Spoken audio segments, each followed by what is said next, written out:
Hello, good evening. Welcome to the June meeting of the Somerville Historic Preservation Commission.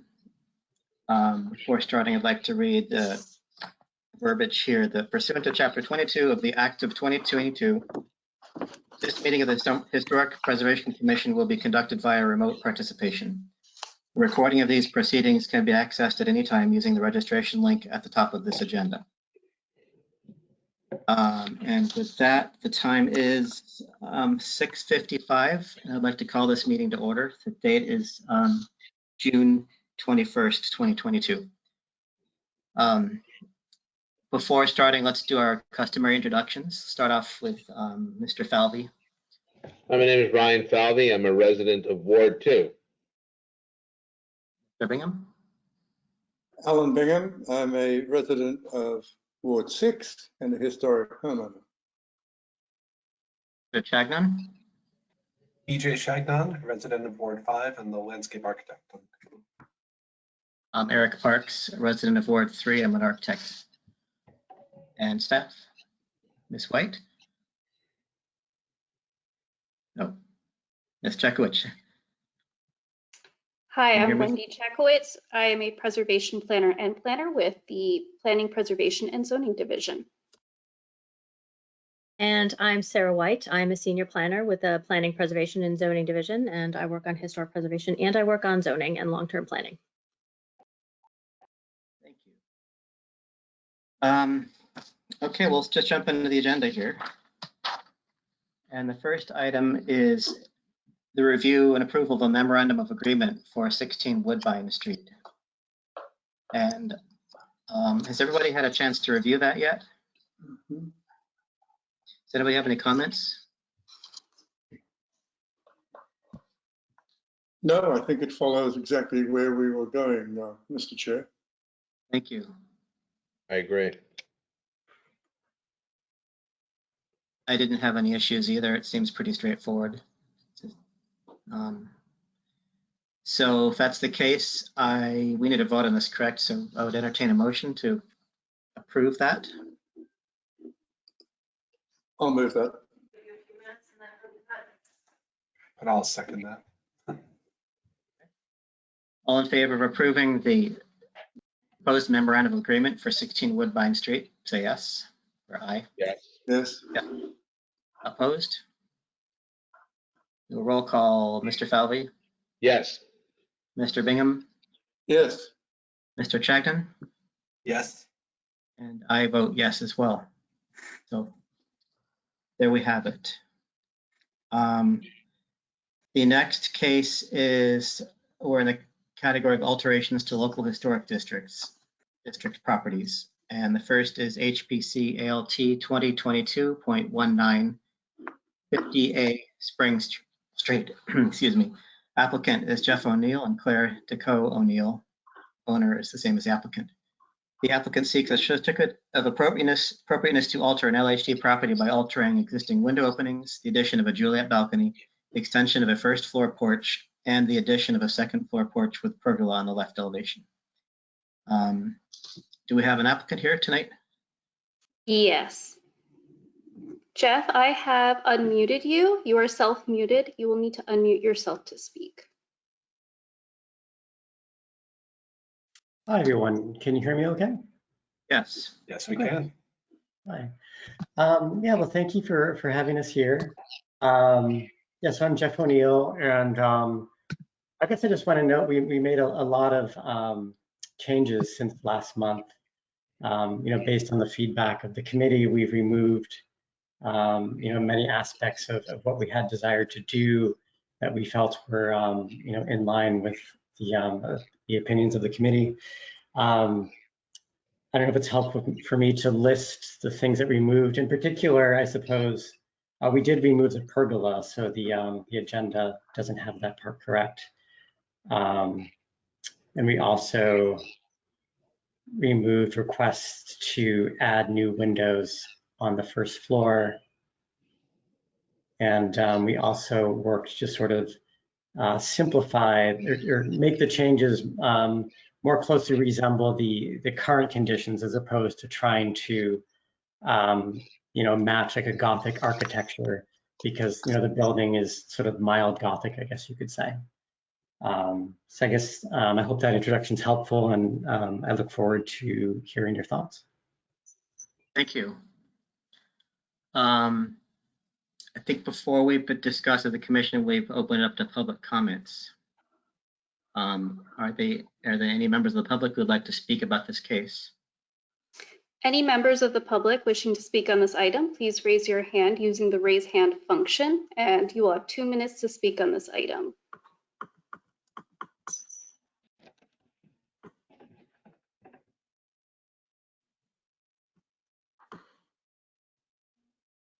Jeff, I'm going to ignore your hand since you're the applicant. Okay, thank you. Ron, oh, there's Ron's hand. All right. Ron Cavallo, you are unmuted. You will need to unmute yourself to speak.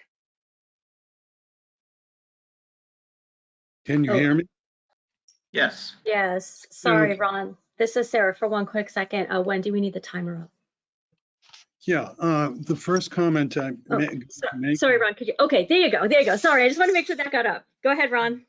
The first comment I want to make is that I'm really sorry that the applicant, well, firstly, I'd like to make a comment that I really would like to see these meetings start on time. All the other commissions seem to be punctual, but I don't want to spend my limited time on such an issue. I'm really sorry that the applicant made alterations to the plan, and I want to ask the commission to please put forth the altered drawings for the public to review.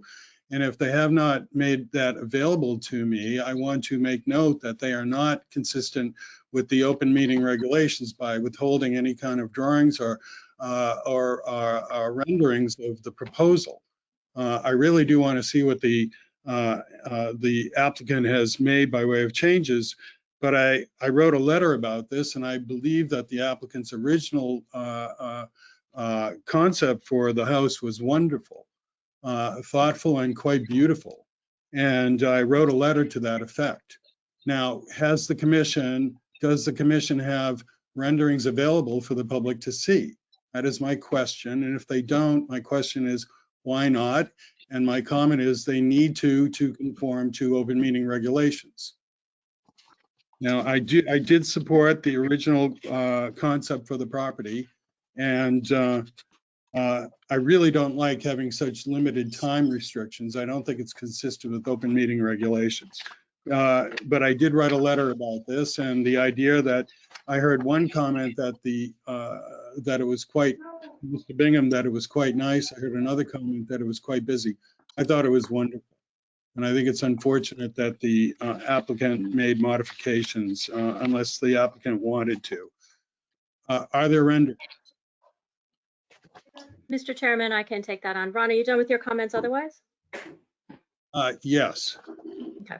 I didn't want to take your time left on the clock. So yes, there are renderings, and they have been posted on the city website, which is where we post our project staff reports and plans. The Historic Preservation Commission has a site. The Planning Board has their cases posted, and the ZBA as well. Am I unmuted? You are. So, and then as for just a couple of things that I wanted to note, which is the 2 minutes is in keeping with open meeting law. This is what the other boards and commissions do as well. And as far as making them available, anybody can request them at any time. You can always email us and ask for them if you don't see them on the city website. It should be available live for an interactive process. Excuse me, sorry, Ron, I'm going to have to mute you. This is not, we're not going to have a back and forth. But this is not a meeting is not for a back and forth and interactive process with the audience. It might be with the applicant, but not with the audience. So you can always request plans ahead of time via email. And if we have them, then we will send them to you. But otherwise, they are posted on the city website when the staff report's ready. Okay. Thank you. Thank you, Mr. Chair. Thank you. Appreciate that. Are there other members of the public who'd like to speak? Any other members of the public wishing to speak on this item, please raise your hand using the raise hand function, and you will have 2 minutes to speak on this item. All right. Meredith Porter, I am unmuting you. You will need to unmute yourself as well to speak. Okay, Meredith Porter, 104 Josephine Ave. I just wanted a little clarification there. We're talking about, this is 58 Spring Street. Is that correct? Yeah, And so the plans, the information is posted where? It's not under reports and decisions, under the planning department's website, correct? Okay, hold on 1 second. Let me step in. Wendy, could you pause this please for a second? Yes. Meredith, do you have another comment about the particular project? Or are you Well, wondering what the plans are? Well, I'm curious. I mean, you said that they're posted, right? So where is it that they're posted, please? So they are posted on the Historic Preservation Commission website, not on the ZBA and not on the planning board. It's a Not in the different site. plan. Oh, Right. okay. Yes. Okay, that's helpful. Thank you. Yes. That's all I wanted to find out. Thank you. Okay, you can, that type of thing, yeah, that's where those are. I know that most people are used to the ZBA and the planning board just because of the volume of cases that they have, but HPC has always had their own as well. So that's where you would have to go. Thanks. Okay. Was that it? That's it. Thank you. Any other comments? Any other members of the public wishing to speak, please raise your hand using the raise hand function. All right, Mr. Chair, I'm going to take one more pass through, but I do not see any other hands raised at this time.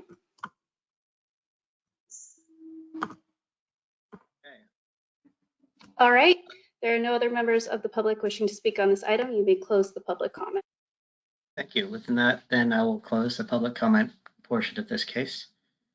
And we can take this up with commission. Just note that we did receive, and I read a letter from Mr. Cavallo that he referenced. So if he's out there, we did read your letter.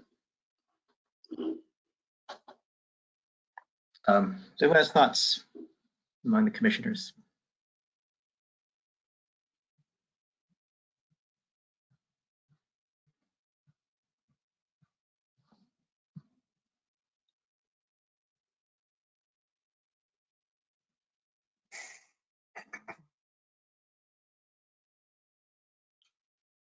in looking at the updates, Chair Parks, I find them generally okay and consistent with what the planning department and the city has suggested and what the applicant has suggested.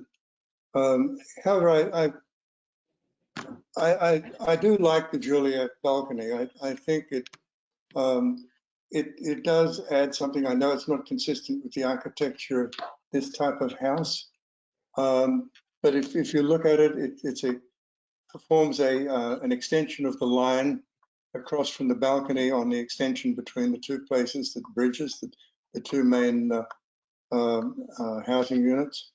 And I think there's a little bit of consistency there that actually sets it off, and it also provides protection for people who are going to open those double doors. So I'm at odds with the planning department's decision on that, but basically agree with everything else. Thank you. Sorry, Mr. Chairman, if I can, sorry, just a slight correction. Just for the audience to know as well, so the planning staff does not make any decisions on this. We're just providing information. It's only the commission who can make decisions. And I know that's exactly what you were getting at, Mr. Dick, but I just wanted to clarify for everybody. Staff makes no decisions on these. I'm sorry, staff. I didn't mean to accuse you of anything. You are quite fine. It's just that when I read the report, I noticed that in this, it says that a Juliet balcony is inconsistent with the house. So I'm actually referencing the inconsistency, which is noted because of our reliance on going back to the standards of the Secretary of the Interior and the National Park Service. Right. So Very good. please forgive me for that. I didn't mean to imply that in any way you were suggesting something. No problem at all. I'll think about the forgiveness. I don't know.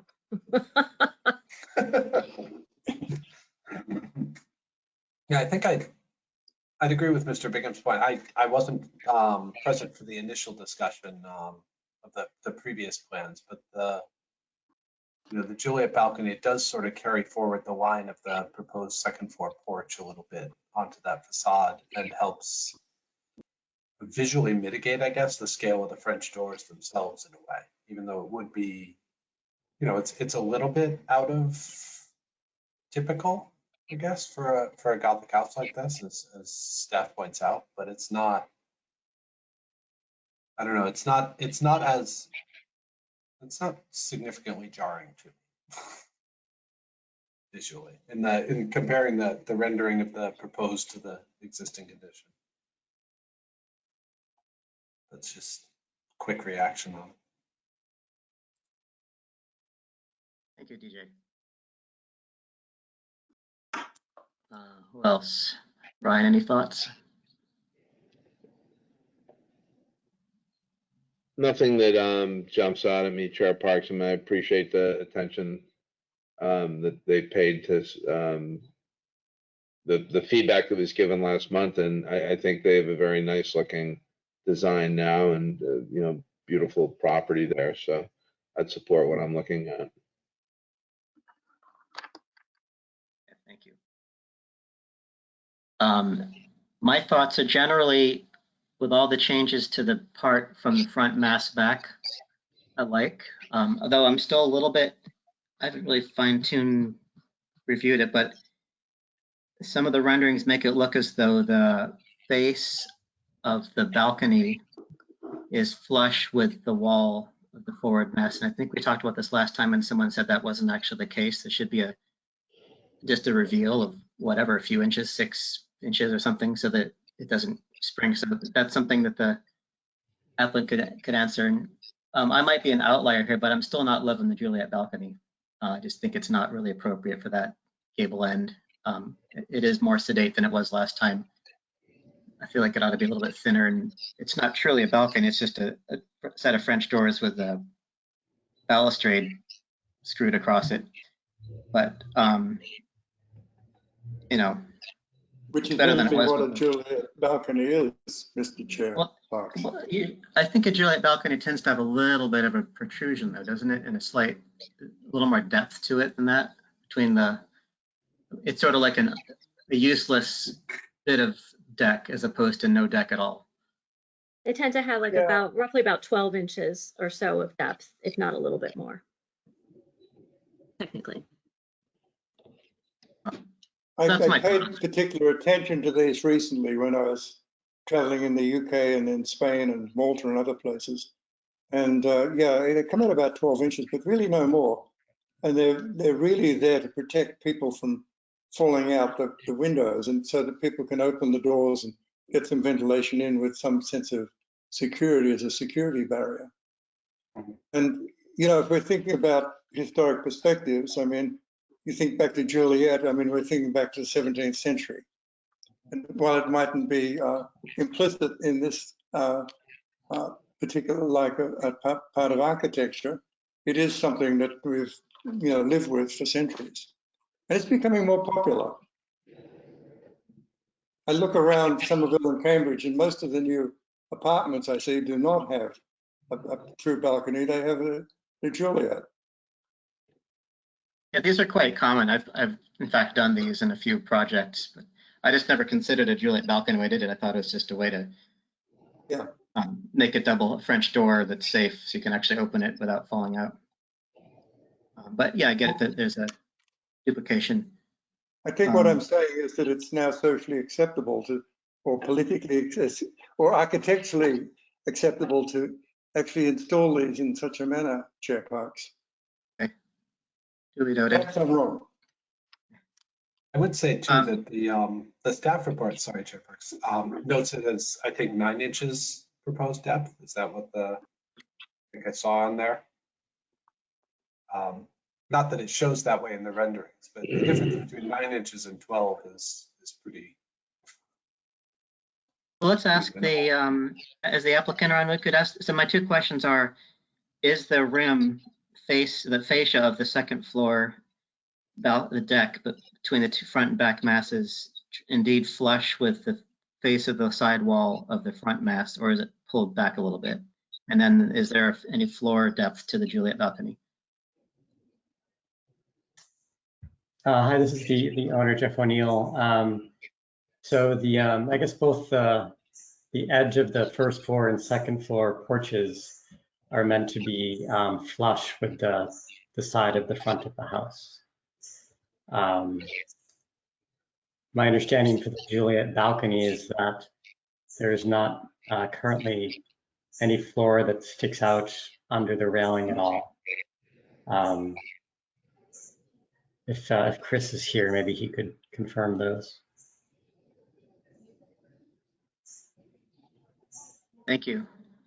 I think in general, when you have a union like that, it's always advisable to recess it a little bit so you have a slight shadow line or something. And that could just be a matter of mere inches. If it meant pulling back that deck by 2 or 3 inches, it just reads better. And I don't really hear any other discussion on other aspects of this. I think people are generally favorable to the changes we've made, so appreciate that.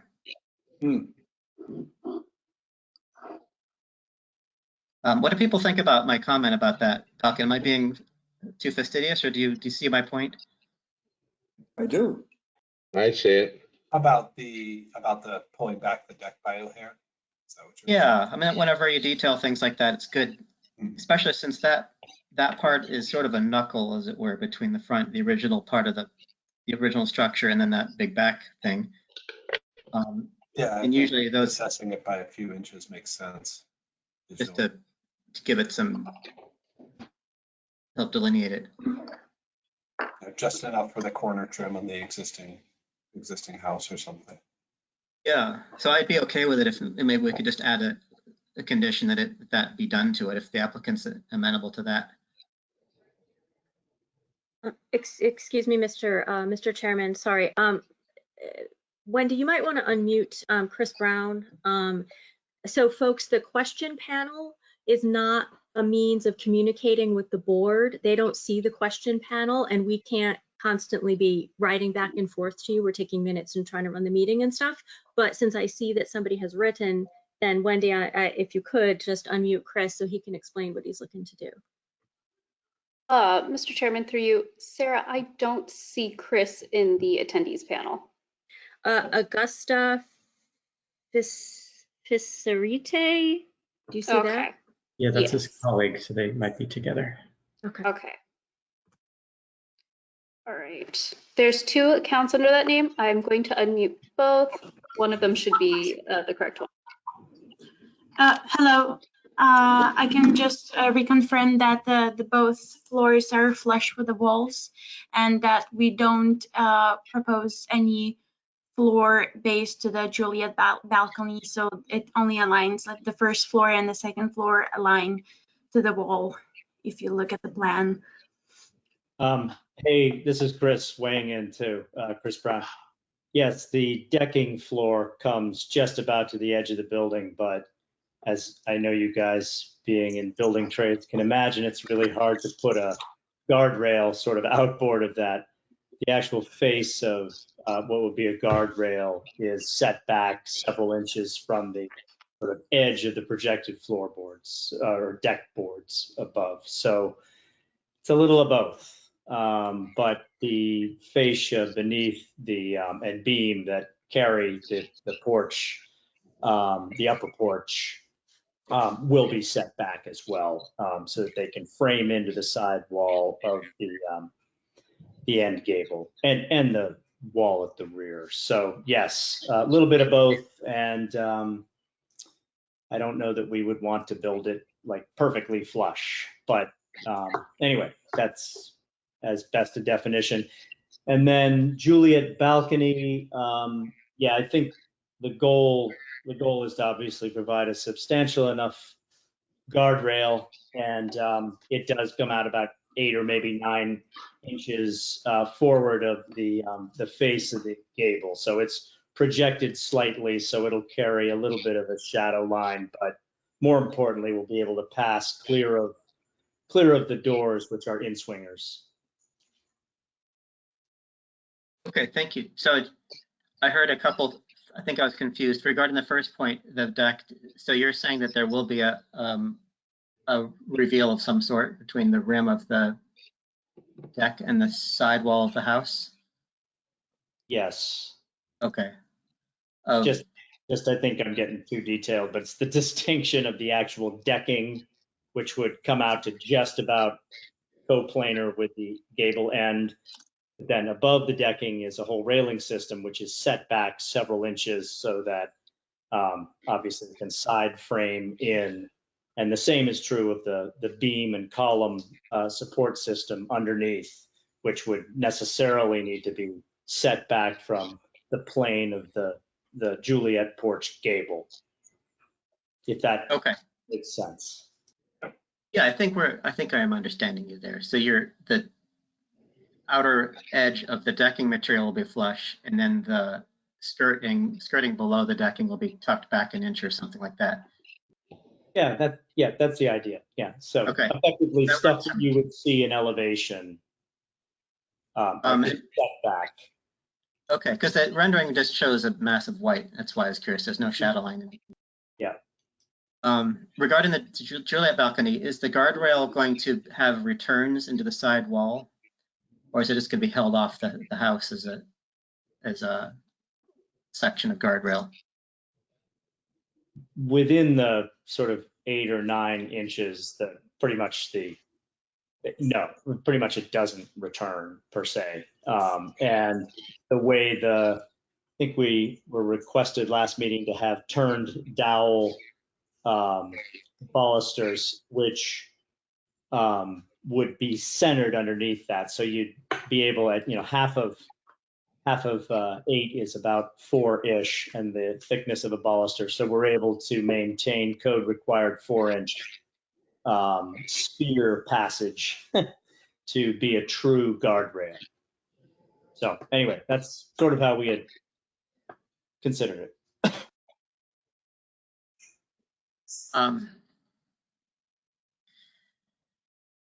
Okay.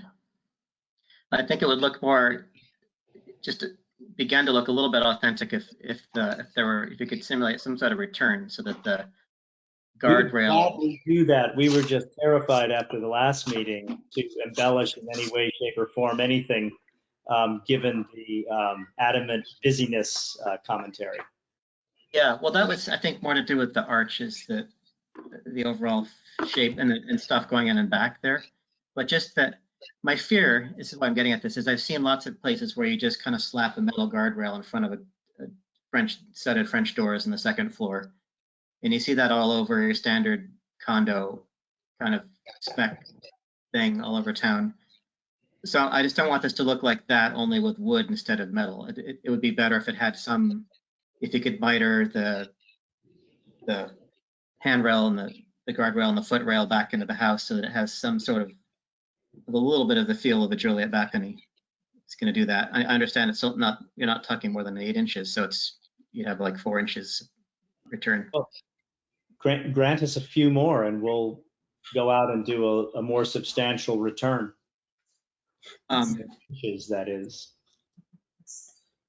Well, of course, I'm talking as someone who's not a fan of that anyway, so maybe I should put this to the rest of the commission and see what they think on that. Any commissioners have thought on that? I'll buy into that. Yeah, I think that's a good idea, Eric. Yeah.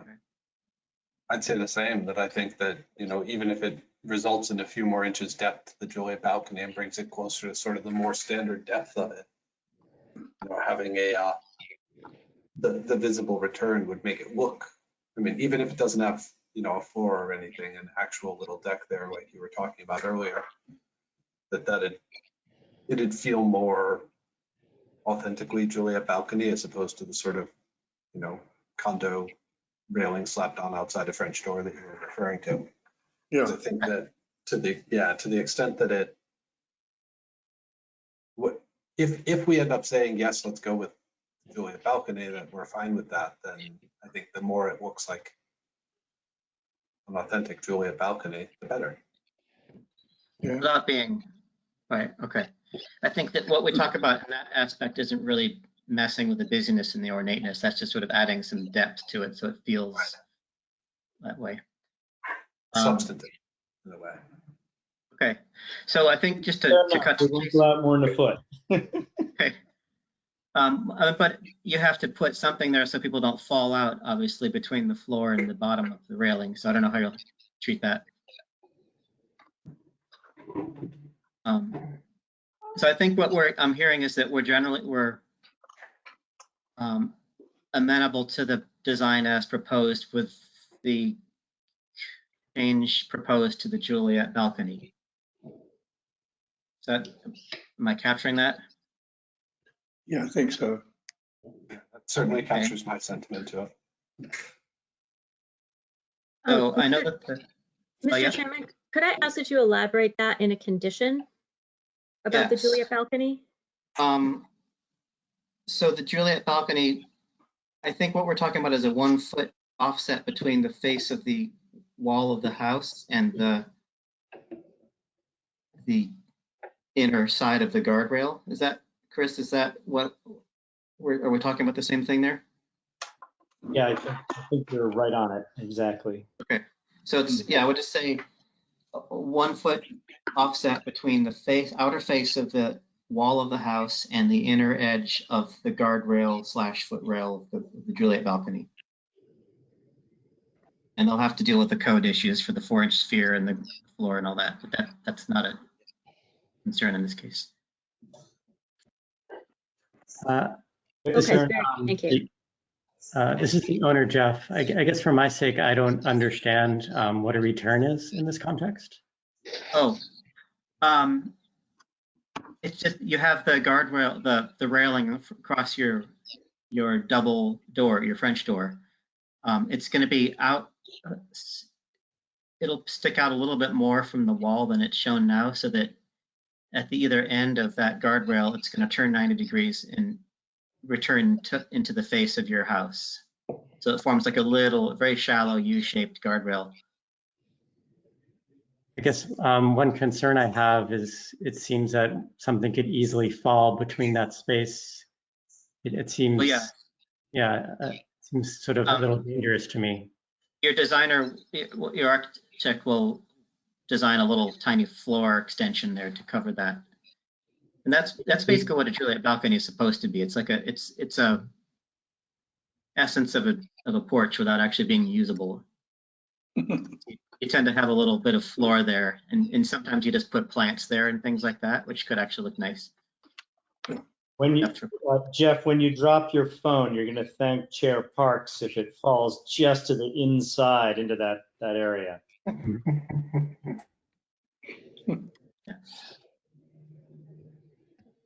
Okay, does that make sense? It does. Thank you. Okay.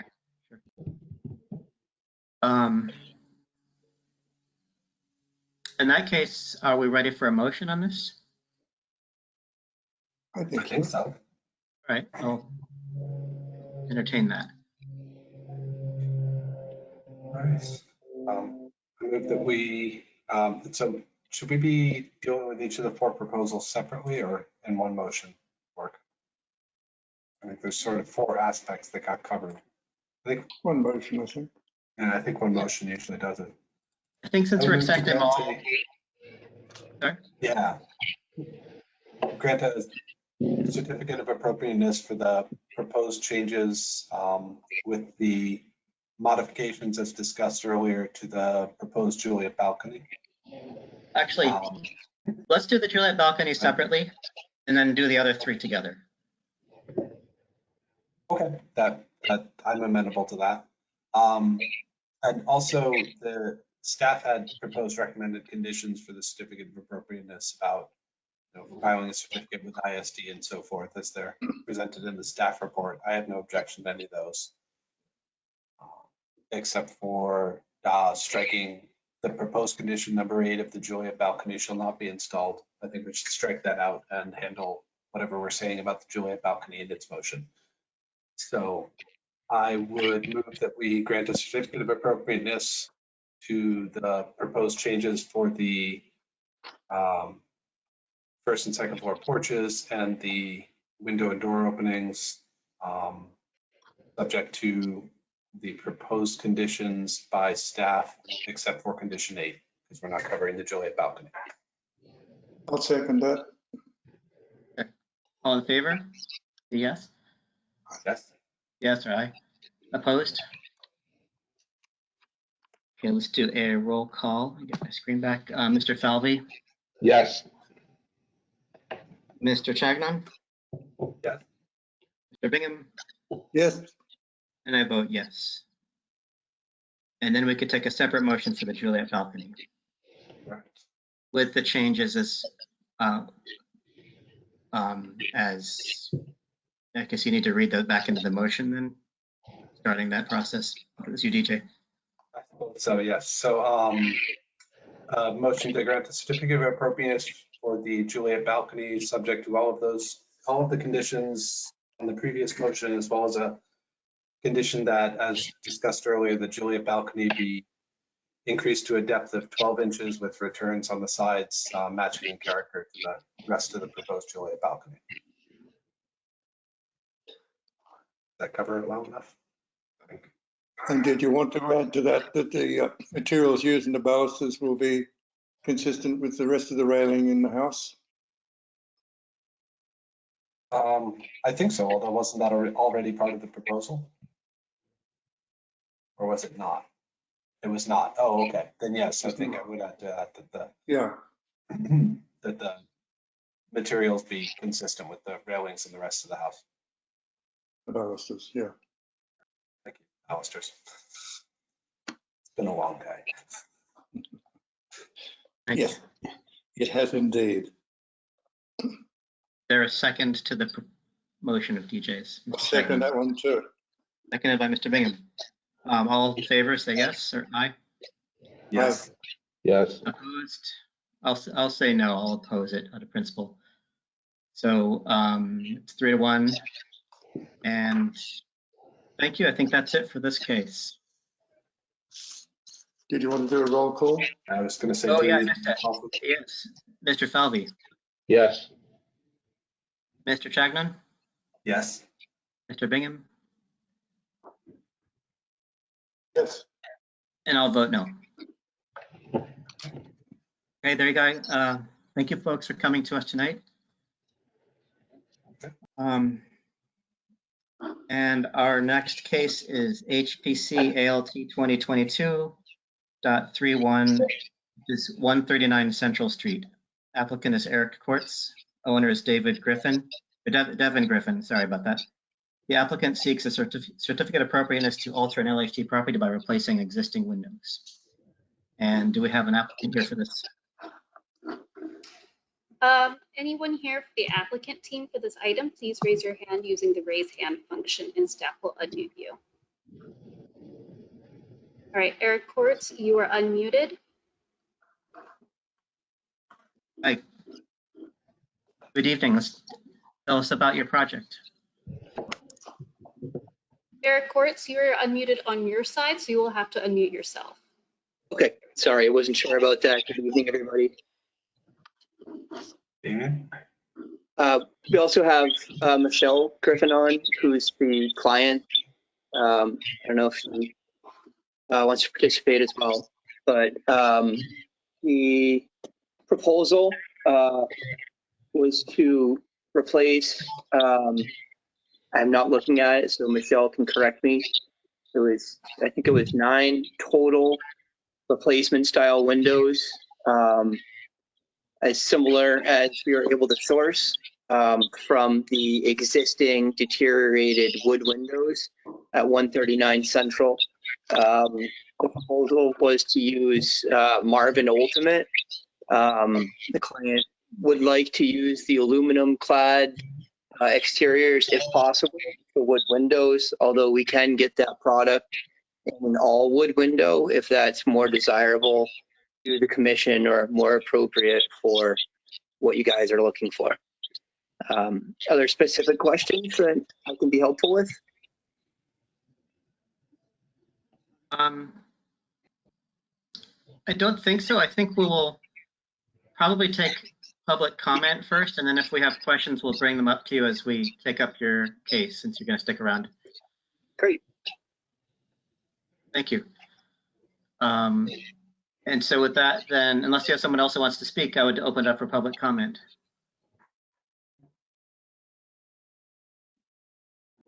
All right, anyone from the public wishing to speak on this item, please raise your hand and you will be allowed to speak for 2 minutes on this item. You can use the raise hand function.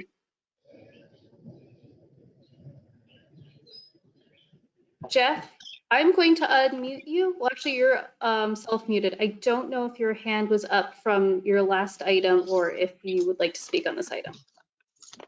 Yeah, that was from before. I don't need to speak on this one, but thank you.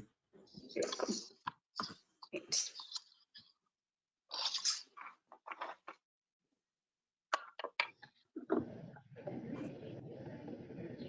And Wendy, I'm going to need our timer up. All right, Ron, I have unmuted you. You have 2 minutes to speak on this item. Yeah, Ron Cavallo, 70 Victoria Street, Somerville. I've written 2 letters regarding windows and have spent a great deal of time researching them. I've restored in excess of 500 windows and consider myself an expert on restoration. My only comment is that I think the commission needs to really come up with a source for, and there are no sources for window restoration that are practical. The commission really needs to come up with a window that they feel is historically accurate. The Marvin windows that the owner of this property has referenced, I'm very familiar with. It's a really excellent, high-end, expensive window, and I think it's very authentic. And I would certainly support that product. But I think the larger picture needs to be addressed is what to do with windows, that the commission needs to put together a make sense plan when there's an issue of restoration and there's an issue of replacement. And from what I know, and I've looked at this with great care, put a lot of time into it, restoration is becoming a real, almost impossible task. It's extremely expensive, and it needs one to, I think, legitimately seek a source for a very high quality window replacement that is going to be historically accurate and provide weather tightness and longevity. It's a complicated issue, but I fully support the replacement of the windows for this townhouse. Thank you. Are there any other members of the public who'd like to speak? Any other members of the public wishing to speak on this item, please raise your hand using the raise hand function. Wendy, the owner would like to speak, and they can do that when we're done with public comment. Okay. All right, Mr. Chairman, there are no other members of the public wishing to speak on this item. You can close the public comment. Thanks. Mr. Chairman, would you like me to unmute the homeowner? Yeah, let me first close public comment portion of this case. And yes, please.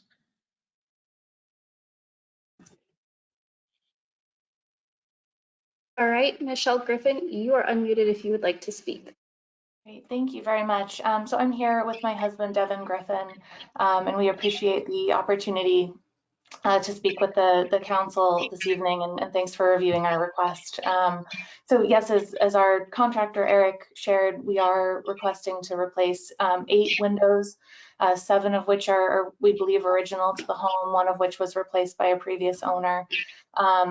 You know, as Eric said, they really are in a state of disrepair, falling apart in some places.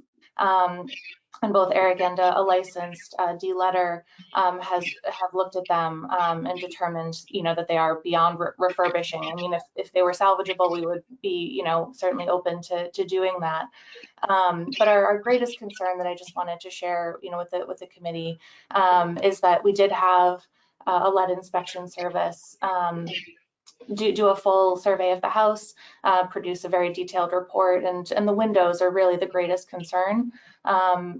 Covered in lead paint, not surprising for the era, and the state of the paint. I mean, the chipping, the flaking, the dust coming off of them is our concern, as we do now have a newborn in the house.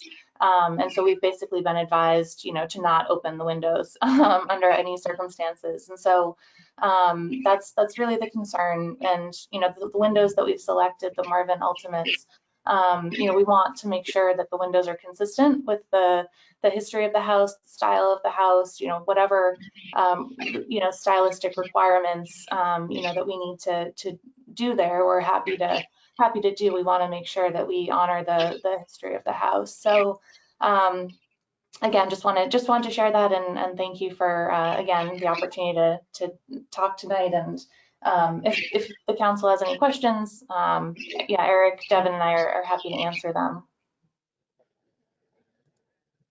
Thank you. Okay, well, let's talk about this as a commission then. Any initial thoughts from anybody? Do we have any information on, because this is a row house, on the windows in the rest of the buildings in the row house line? Is there a consistency? Do any of them have replacement windows? Do they all have original windows? What's the status of that? Can staff answer that question for us? Yes, Mr. Chairman, through you. So some of the neighboring properties have had their windows replaced, but they were already replacement windows. For instance, I believe it was, and Sarah might remember the address better than me, 141. I think it was 141. Yes, I came in so. Not 2 months ago. I would say it was March that they came in and they replaced replacement windows. Do you remember what kind they were? There was one, I think it was in 2017. Is that the one you're thinking of, the replacement windows? It might be that one. Anyhow, there have been a couple of replacements in the building. And if you while you talk, I can go and look and see if I can see what they used. The one I know that came in March was 2/2 Pella. And those are replacement of replacement? Okay, so we've had 2 cases of replacement windows. Yeah, so there's a lot of conflicting things here, because we have had cases where, I think the place on Bow Street where a bunch of condos, and they all agreed to use the same window when and if they decided to replace it, so that we'd eventually have a consistent look. Marvin is a good window, so there's no doubt about that. Also, regarding the lead paint issue, it's sort of every single house of this vintage has lead paint on the windows. So while I totally hear the plight of the homeowner there, we can't, if the presence of lead becomes a carte blanche, like a get out of preservation free thing, there would be no basis to keep any windows anywhere, because that situation will exist in every building with wood windows, old wood windows. So I think in general, I feel like people, when they want to replace original windows, ought to present us with some kind of proposal that was done by a window restoration company, of which there are a few. The Window Preservation Alliance has a number of options. And I mean, in principle, just when we're replacing old windows, I feel like there should be a little more diligence than just having a de-letter saying, yeah, they're really rough. Because there are people out there who will strip them and de-let them and do all that kind of stuff. Is it more or less than a Marvin window? I don't know. On the flip side, I can see that we're already approaching a hodgepodge of windows in the front facade of this building. So, that line has already been crossed in a way. So I'll stop interjecting. I think I interrupted your comment, Alan. Yeah, Chair Parks, I think that's an interesting comment, and following on what Mr. Cavallo said, that restoration of windows can be expensive. It depends on the condition of the window. There are some windows that get past the point of being able to be restored effectively because they've just deteriorated so badly. But there are others that can be reclaimed and sometimes in the same building. And I'm thinking about the Magoon house, which is the second oldest house in Somerville. Some of those windows can be reclaimed, but some can't. So, you know, it varies with the window as to, you know, what the cost is going to be and the possibility of the actual restoration. But yes, there are companies out there that do it. I've restored a number of windows myself successfully, and I've never had to replace one. But then again, I look at this as being a particular challenge and not financially limited. So Marvin windows are good, but one of the things that I'm concerned about, and you talk about the Bow Street property, which is the old police station, where that condominium group got together and they decided that they'd have consistencies of window replacements because all the windows were basically shot in that. And I think that's what we need to look at here. One of the things that, this is why I brought up the whole possibility of this being a row house with other places on either side of it, in order to get the consistency of that complete row house in the streetscape. And I don't know how much the Marvin replicates what looks next door on the Pella at this point in time, because I don't know what that Pella window was. But the other thing I did notice in the recommendation is that I'd like to make sure that they are wood windows. And I think also that they should be low E glass. I don't think that's specified because we don't want a reflection on those windows that low E gives. Is that helpful? Yes, I think it'd be helpful to know what percentage, if it's two other units already have replacements. I know that the Pella and the Marvin, at least when I last compared them, had slightly different sight lines. One might have had a, I don't remember, half inch higher sill thickness or something. Certainly if they're pre-finished, that would be an issue. But, well, actually it doesn't really matter because each house has its own color scheme, each piece, but that's my thought on it. I think that with the wood windows, I mean, I'm looking at some that I restored 2 years ago that I basically had sections of the window remilled. So it's the thing with wood windows is it's always possible to restore one. It's a measure of, it's a question of how, to what extent you have to go through heroics to do it. It might take you 2 or 3 days, paying someone $6 an hour. That's suddenly $1,000 or $2,000 per window. Of course, you're going to pay that for a new window also if it's the Marvin quality. So it's really not a very distinct cutoff, the point at which a window needs to be replaced. It's hard to set that threshold. Yeah, indeed. But it's very often evaluated by somebody who really doesn't know old wood windows. It's kind of like old wood gutters where an aluminum gutter vendor will always say the wood gutters are shot because they don't do wood. Well, when you hammer, everything looks like a nail. Yes. How about DJ and Ryan? What do you think about all this? Well, I was going to say to your comment about, you know, you can replace enough millwork and so forth and so on. You end up with a ship of Theseus sort of problem. At what point is it no longer actually the original window anymore either? But, I mean, the original glazing has a certain character to it, I'm sure. Yeah, and then I think that I would say that to your comment, Chair Parks, about worrying that if de-letting becomes carte blanche to simply replace a window rather than restore it, I think that there's a point at which a window is pretty far gone that it makes de-letting it very difficult. And that if the route's too extensive, you know, do you end up essentially obliterating the window trying to de-let what's left of it and then rebuilding it entirely, at which point what's left of the original integrity of it. I mean, I guess if it's done well, it's enough of a replication of the original that it still matches. I don't know.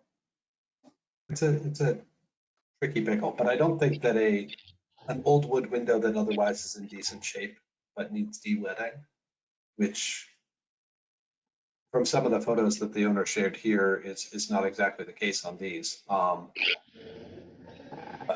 hard to know, or not on all of these anyway. You know, we can't say for sure. No. Of course, another option is just to have a sash maker make sashes that match the old ones, which would probably cost around the same as a new Marvin. But you're not getting the insulated glass and all that. The only picture I see, there's a close-up of the staff report of the rot, which is actually fairly manageable in the world of wood restoration. That's really all that's going on. Second set of photos that staff sent out later on in the day. Oh, I saw that, the pictures of the jam liners. Yeah. Yes, Mr. Chairman. I missed placing it in the original staff report, so supplemental materials were sent out. How about you, Mr. Falvey? What do you think about all this? A lot of interesting comments and observations. I mean, it's hard to, you know, I think there are plenty of appropriate questions about, you know, replacing these windows in the context of what's going on with the other units and not understanding, you know, if the units right next to it, are they have Pella or not. I actually think it would be fine replacing the windows, but I remember the Bow Street project. I think it's the old police station that we had talked about there. I thought there was a good effort put forth to try to have a uniform window selected for that property. And I think the bigger picture here is, I think if there could be, you know, so ideally some degree of uniformity in the appearance of all of these windows in this property, I think that would be a really nice thing. I don't know how difficult it is to achieve that. So, you know, the specific point I'm making is if, you know, the Griffins are looking to go and put replacement windows in here, would Pella be a better solution than the Marvin? I'm familiar with the Marvin. I think that they'd look perfectly fine, but should there be a few more minutes just spent looking at and trying to work with some of the other homeowners so there could be a potential solution that would be able to be carried between the different units? And I don't even know if that's possible to structure something like that, but it was my decision. I'd say I'm fine with the replacement windows. I think that we do need to be able to provide a solution in a replacement window for circumstances like this. And, you know, we don't know the condition, you know, as Alan pointed out, they could be in tough shape, but they could be in nice shape too, and easier or take less time to restore. I also find that, you know, just with the labor market the way it is right now, finding people to do just general basic services to homes, I think, is horribly difficult and complicated. So I don't know how easy it is to actually find people to come and do this kind of work. And I think that that's a practical concern. So that's kind of, you know, a mix of different thoughts I have in this, but I would be supportive of a replacement solution that would look nice in the context of the whole structure. Thank you. I think I'm sort of in the same line of that. As long as it's a consistent look, I normally would be kind of loath on the information we've received so far to just say replace them on what we've gotten. But the fact that there isn't a row house that already has a bit of a hodgepodge on it. So what do we, what's the culmination of that? Chair Parks, if you look at the close-up photographs of 139 Central Street, which is what Ms. Yekowitz sent out subsequent to the agenda, it looks like the jams have been, you know, are really deteriorated. And I'm thinking that there's probably going to be some extra woodwork, carpentry involved here, because typically when they put in replacement windows, they take out the separating bead and they take out the weights in the old windows and take out the sashes. And then they put the new replacement windows in against the stock bead at the front. And it looks like the stock bead at the front is and the sill is very seriously degraded as well. So I'm just a little bit concerned that the just putting in a replacement window might not solve the problem for this particular applicant. It might require a little bit more than you know, what's suggested. May I make an additional comment? Sure. Thank you. Yeah, so Mr. Bigham, we agree with you, yes. I'm sorry, could you just, every time that you need to speak, would you please state your name and address so we know, because we have to record these meetings. So if you don't say who you are, then somebody listening to it won't know who's talking. Of course, sorry. Thanks. So Michelle Griffin and Devin, the homeowners at 139 Central Street. So we just wanted to respond to some of the comments. And yes, we do understand there will be additional woodwork or carpentry required with this project, and have talked about that with our contractor Eric, who's on the line here. And so yes, planning extensive, you know, the trim on both the interior and exterior. There is significant rot, and we plan to address that in kind, and have allowed for that in the scope. And in terms of the window selection, you know, we did look at Pella. I do know, or I believe, that the windows at 143 Central Street, I believe that those are Pella. I believe it's a wood, but wood window with aluminum clad on the exterior, is my understanding from a conversation with the homeowner over there. The windows at 137, I believe, are also replacements. I don't know what product they used. And then I'm not sure about what the windows are down at 145. I believe it's 139 and 141 that I believe have the most original windows in our units. But yeah, so there is certainly a hodgepodge of windows in the row. And again, you know, we're open to putting in Pella if you know, if the committee feels like, you know, at least that would be consistent with 143. We had looked at those windows. I think the lead time, given supply chain issues, I think the lead time was very long. It would make this year, getting them in this year, likely impossible. But you know, if we had to look at that, we could. I think we ended up going with the Marvin because it looked like a really good window, seemed, you know, stylistically appropriate, and the lead time was much better. We would hope to get those in the fall if we were to receive approval. So that's sort of how we arrived at Marvin. But again, you know, we are open to Pella if that's the preference. Devin, did you have anything to add? No, I think, yeah, so I think that's it for now. Thank you. Mr. Chairman, may I? Yes. Thank you, through you. Just to follow up on what Ms. Griffin was saying, that we were able to find that, so she is correct. Ms. Chekowitz was able to confirm that 143 has the Pella Architectural Series. And I was able to find that 145, which is the one on the corner with Medford Street, also has the Pella Architectural Series. Are those clad window with the? They are clad, yes. Do they have the integral divided? I think they call it integral divided light, where they have the spacer bar in the middle.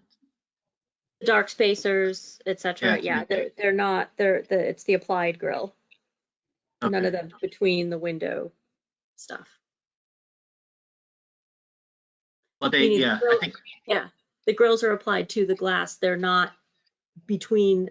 They're not physically between the panes of glass.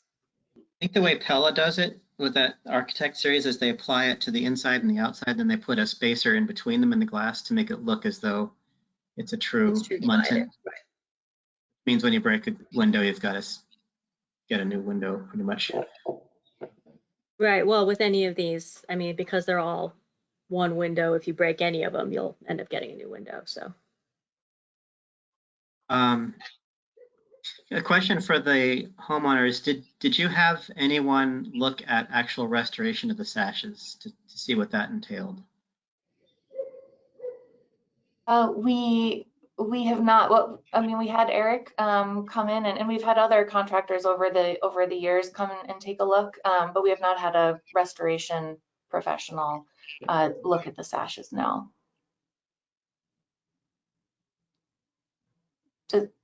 Does that answer your question? Yes, yes.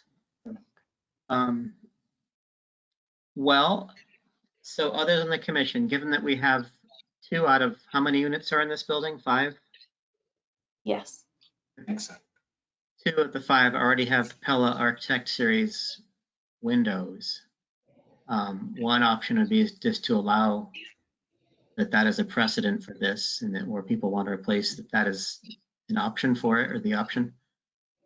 We could also ask for more research about the salvageability of these windows, which is obviously a different process. The only advantage there is, depending on people's workloads, is you might get it a lot sooner, unless everybody's backed up. Last time I spec'd Marvin windows, I think it was like a 16-week lead time or something crazy. So apparently they've gotten narrower. But what do you all think? Just to draw this to a close. Mr. Chairman, if I look at the condition of the sashes, and in particular, if I look at the condition of the sills and the openings as in the photographs that have been sent to us, it would seem to me that this is probably a candidate for replacement rather than restoration. I look at these very carefully, and there seems to be a lot of rot in them and a lot of deterioration. So from my perspective, I think looking at this in the way of consistency with Pella windows in the row house, so that we at least have the consistency of the facade in the windows, to me makes sense in this particular application. I think I would agree with that, Mr. Bingham. It's not, I'm slightly on that line. How about the others? We at a point where we could vote on this, or do you have more thoughts? I'd support that line of thinking. Yeah, same. So just a question with the applicant, would you be amenable then to what we just discussed with carrying on the same product that's been used in the other 2 units, the Pella Architect Series? Yes, this is Michelle and Devin Griffin, and yes, we would be amenable to that, certainly. Yep. All right, well, in that case, I guess I entertain a motion for this. And I think in that motion, Chair Parks, we should also specify that it should be in the class that's non-reflective, which excludes the low E. Yes. Which we've consistently done with all window replacements. Okay. And also, are the other Architect Series Pella windows clad, or are they wood? Staff, do you know? Mr. Chairman, they are all clad. Are they? Do we know if they're clad? Should we be considering the unified finish on the windows? It'll pre-finish the same way. Yes, Mr. Chairman, through you, the design guidelines, I believe, require a matte and baked finish, and not like a, say, shiny metal finish, for example. So Okay, cool. I recommend that you add a condition that states it'll be the Pella Architectural Series, and describe that it'll be, the grids applied to the window with the dark spacer in between, and that it'll be a matte baked finish. In the same color as the others? Mm-hmm. Are the others the same color? I believe that they are. Okay, so yeah. It would seem to me that we ought to be carrying that color through then, since this is this way in perpetuity. Yes. Yeah. Okay. There's something nice about the sort of eclecticness of the rainbow facade colors, but I think, as people go changing up the facades over the years, I think having the windows have a consistency to them makes sense, more so than having that be an additional element, the sort of, I don't know, Sure. Rainbow nature. Yeah. And it looks like the others are fairly dark, so it'll go with whatever Yeah. color scheme you put eventually. All right, so let's add that condition then, that they will match the finish color of the existing Palo Architect Series windows. Hmm. And if you're all amenable to that. Yes. Okay, and then the conditions would incorporate the conditions that staff has in the staff report, I think. Yes. Well, who wants to roll this one?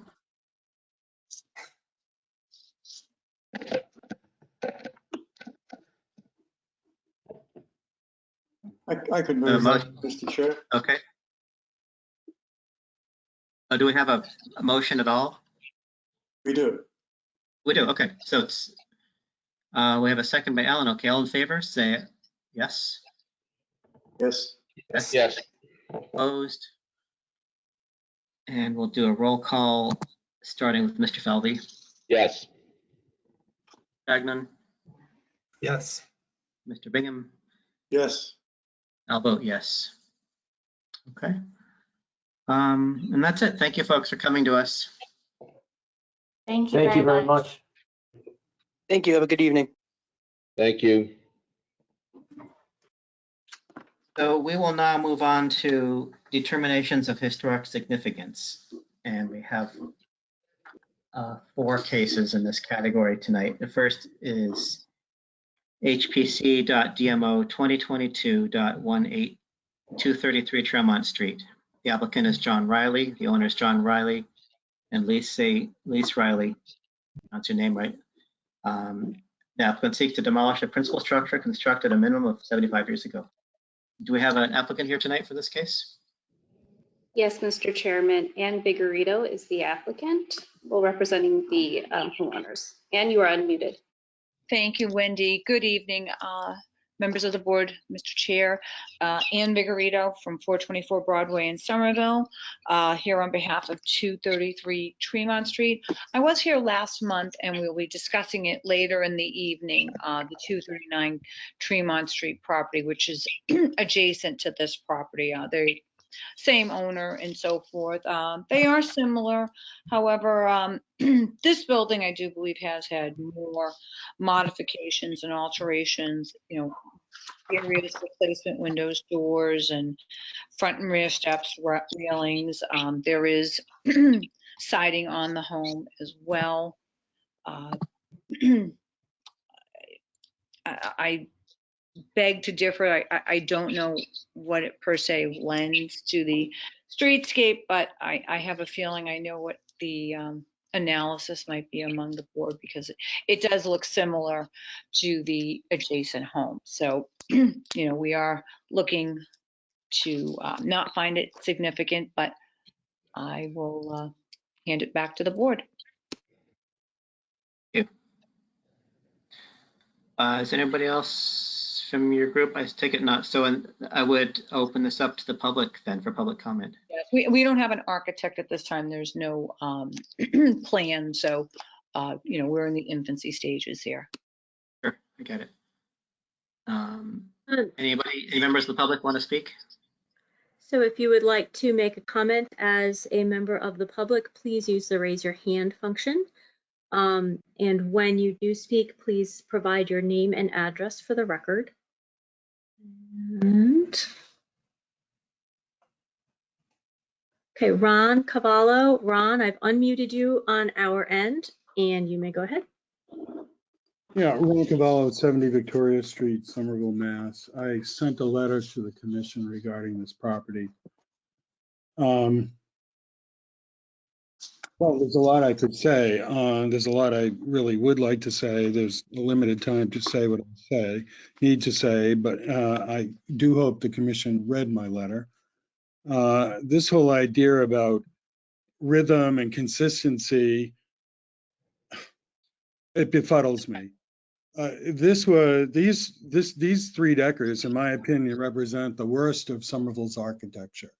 And the idea that to lose these and allow the construction for a current, efficient, modern building that could spur development on a strip that I think is hideously ugly and the worst of architecture, it just befuddles me. Why would one want to save such a structure? the city is supposed to be looking towards the 2050, which is a point in time that we're supposed to be a net zero city.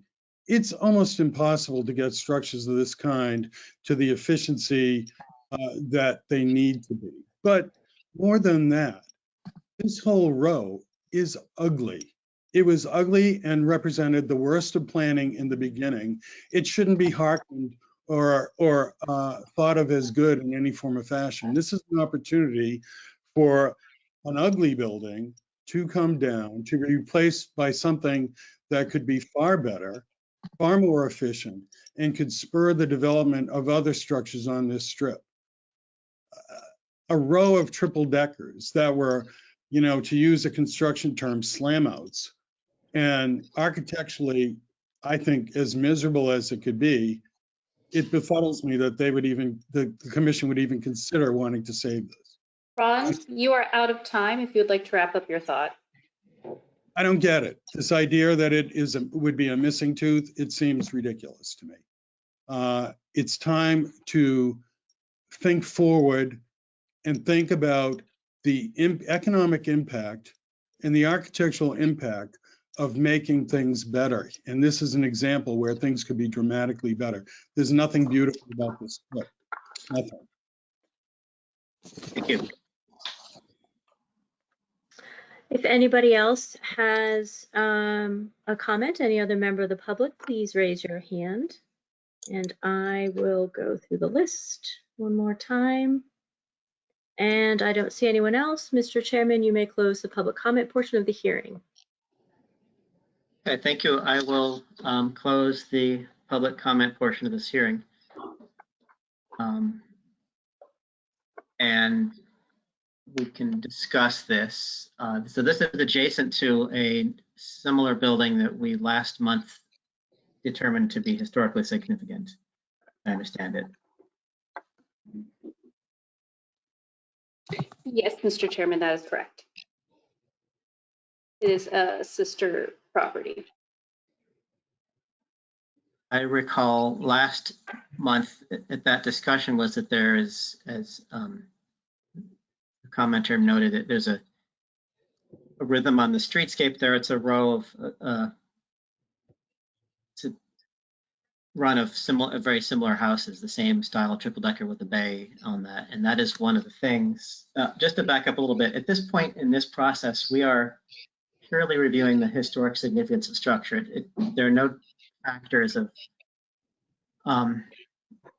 macro issues with public financing and energy issues and stuff like that. That really can't play into this, because if you allow it to, then nothing would be, you're not really evaluating the significance of this building in relation to what it could be otherwise. It's really just viewing this particular building. Does it matter in its own right? Does it have association with an important person, architectural style, collection of buildings, things like that? So it seems to me that this structure has the same qualities that the abutting one did at their last hearing, same kind of important aspects to it. But anyway, I jumped the gun. Who has thoughts? I was going to comment something rather similar, Mr. Chair, that to Mr. Cavala's point about the looking forward and so forth. I think that all potentially weighs in when we get to the preferably preserved step of the discussions, but it doesn't really factor into whether the building is on its own merits significant or not. And I think that is a distinction that often may end up feeling a little bit blurred to the public, and that this is sort of a two-step process, like you said. So I would, yeah, I very much like you said, I think that for much the same reasons that the building last month was declared significant, and we're going to be talking about it later as to whether or not it's preferably preserved. I think even though I wasn't present for that discussion, much of the same clearly applies to this one to me. Like it's, as Ms. Vigorito said, seems pretty cut and dried that if that one was significant, unless it was specifically related to the people who had lived there, and that was its reasoning. And I recall that it was more on its presence in the streetscape and its reflection of the architectural style and so forth. Not that it's particularly grand style, but Yeah. Yeah, Thank Mrs. Shagnon, I tend to agree with you on that. It is the mirror reverse of the one that we declared significant last month. And it does retain all its original massing and form, even though most of the detail has been taken off it, and the windows replaced. And it has a very ugly front porch that's been added on probably sometime in the 50s or 60s. And it's obviously a three-family. So yeah, it does form part of a streetscape, which is one of the typical architectural styles of Somerville.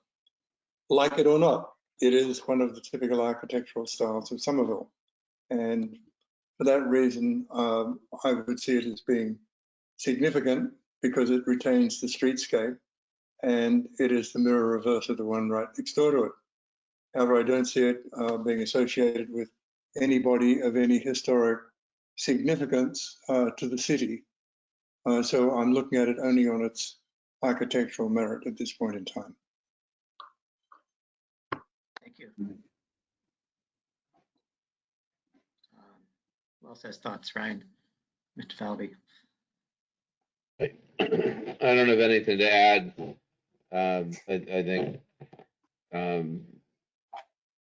yeah, their point, the points that we've just heard, I think are spot on, and I absolutely agree with the thinking there. I'd add just one other general comment is even though, yes, these are quote slam outs, they fulfilled their, history is history, whether it's good or bad or ugly. And there was an extreme need for this sort of structure back in that time period. They housed workers, they, were cheap rent for people. And so while yes, we have a lot of triple deckers, I wouldn't discount their architectural relevance just principally because they weren't fancy and they were really utilitarian and pedestrian. They were part of our history, a big part of Somerville's history. So I wouldn't just say by default that every triple decker should go. When you have a collection of them, especially like this, where you have 4 more or less similar ones, the streetscape is relevant there. And yes, they might not be perfectly preserved. We'll find that out next time if it goes that way.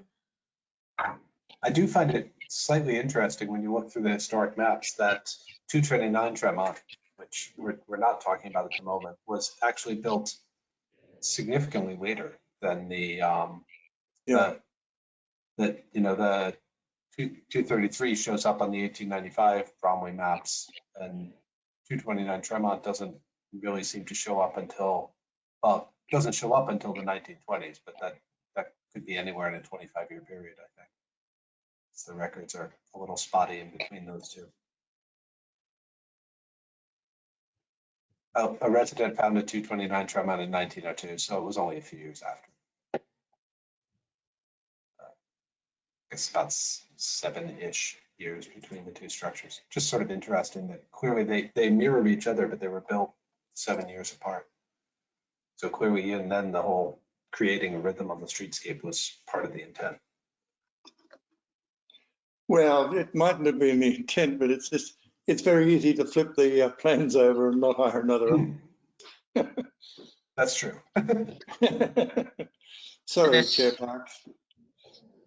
No, it's true. And the plan for a triple decker is very cookie cutter. It's Bend is millions of them, and they all have one of 2 different floor plans.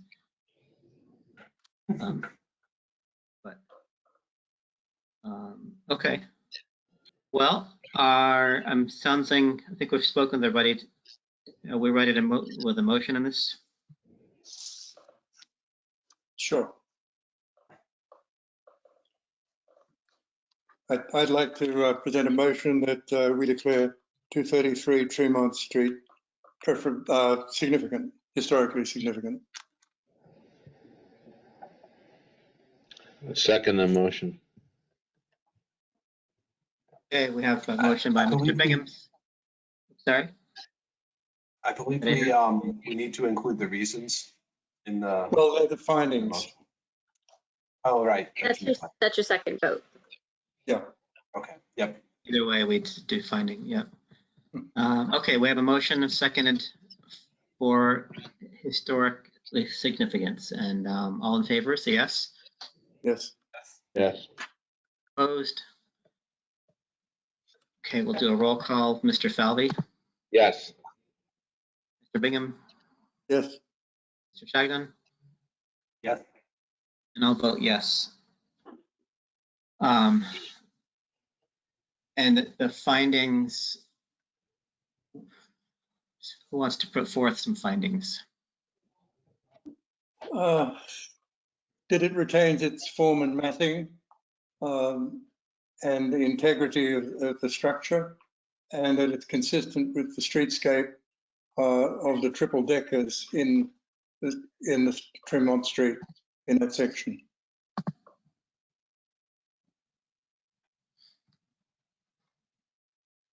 Okay. I think that says it. Anybody want any changes or additions? I agree with that. So let's have a motion on the adopting of the findings. I'll move that. Second. Shagnon? All in favor, yes? Yes. Yes. Yes, no, opposed? Do a roll call, Mr. Falvey, Yes. Mr. Chagnon, Yes. Mr. Bingham, Yes. and I vote yes as well. So, thank you, applicants, and we'll see you next month for a preferably preserved hearing. Thank you, Mr. Chair, members of the board. The next case is HPC.DMO 2022.23, 12 Woodbine Street. The applicant is North America Development LLC. Owner is 12 Woodbine LLC, and the applicant seeks to demolish a principal structure constructed a minimum of 75 years ago. Do we have an applicant here? Yes, good evening, Mr. Chair, members of the board. Ann Vigorito on behalf of the applicant. The architect, Dan Anderson, was supposed to be on. I don't know if he's there, Sarah. Let me take a look. No, I don't see him. If you're Dan, if you're here, but here under another name, raise your hand, please.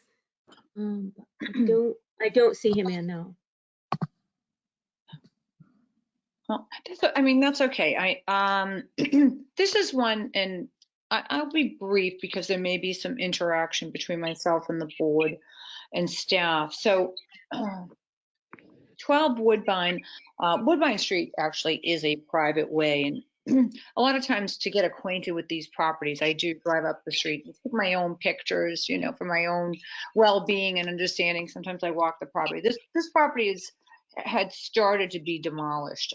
They received a certificate of zoning compliance back in the late fall, and part of the project required some demo.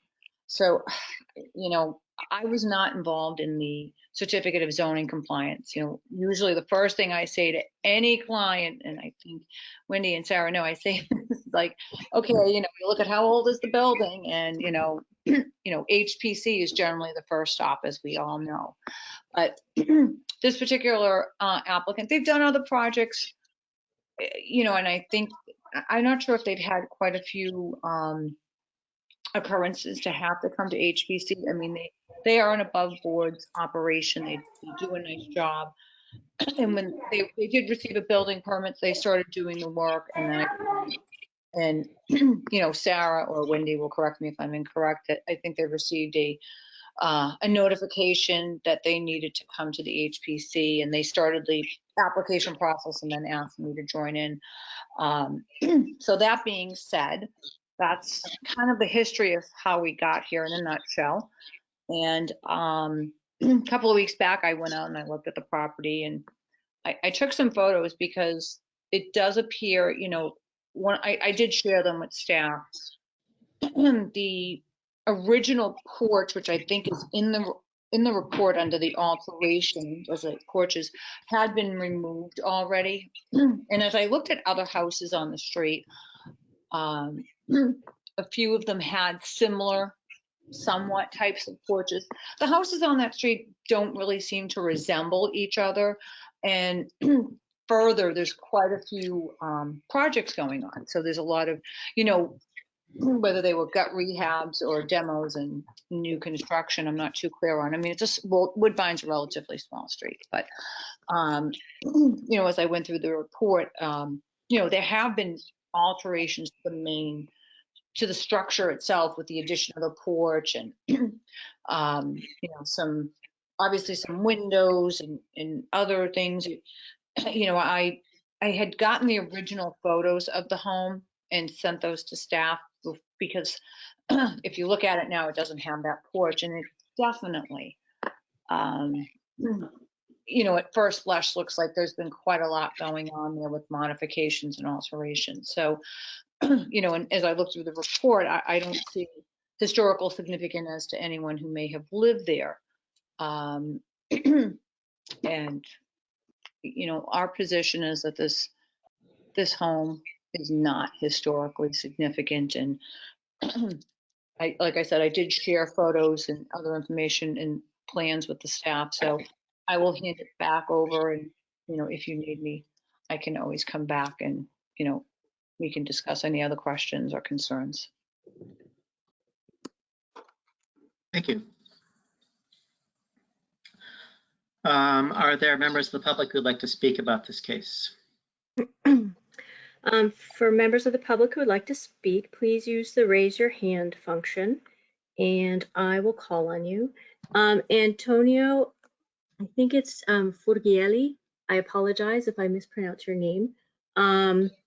I have unmuted you on my end. You're going to need to unmute yourself. And if you would state your name and address for the record, please, and provide your comments about 12 Woodbine.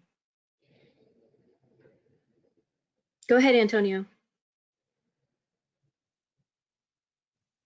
Antonio, you are muted on your end. You need to unmute yourself.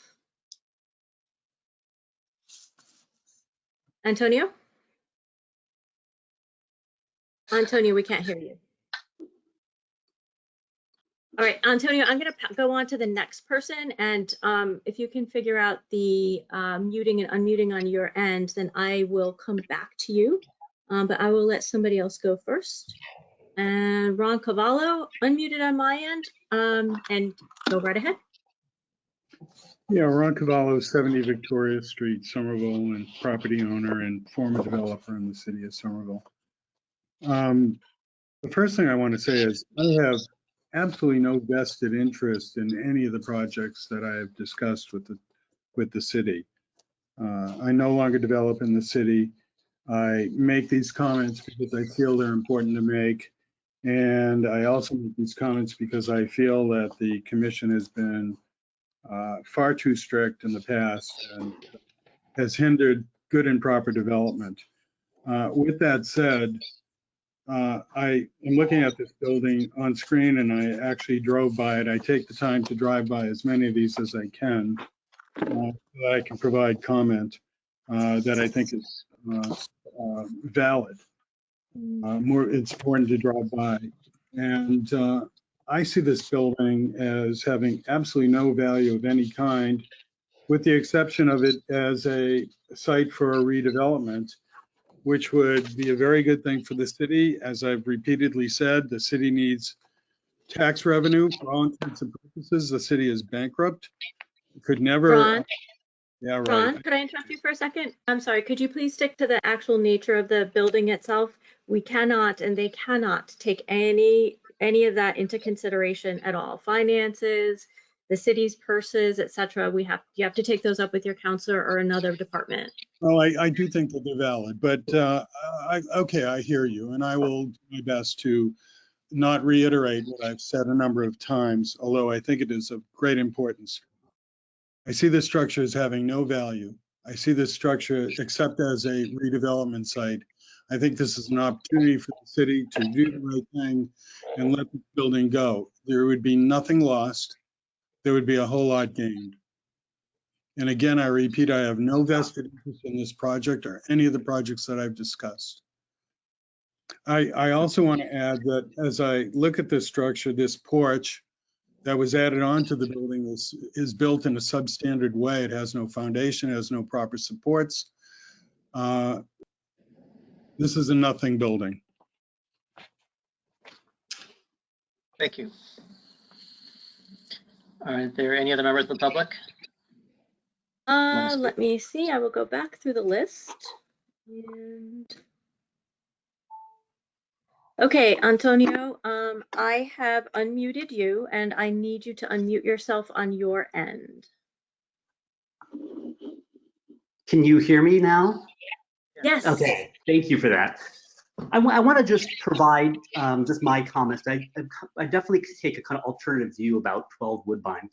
12 Woodbine, while absolutely humble, is part of the history of worker housing in Somerville. It's slab on grade, and it literally represents how humble the beginnings of Somerville were in the 1800s. This is a one-story or two-story structure, and is emblematic of actually many of the structures that are built here along Somerville Junction Road that have been demolished.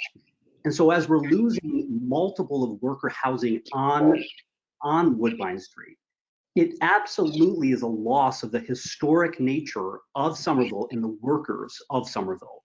Many houses of similar type have been just demolished on Woodbine. And while it doesn't represent something high flung, it does represent an important part of our history. One thing about the history of this project, it has been demolished in flagrant disregard to historic preservation. The front porch was taken off before proper historic preservation review was given to the property or reviewed.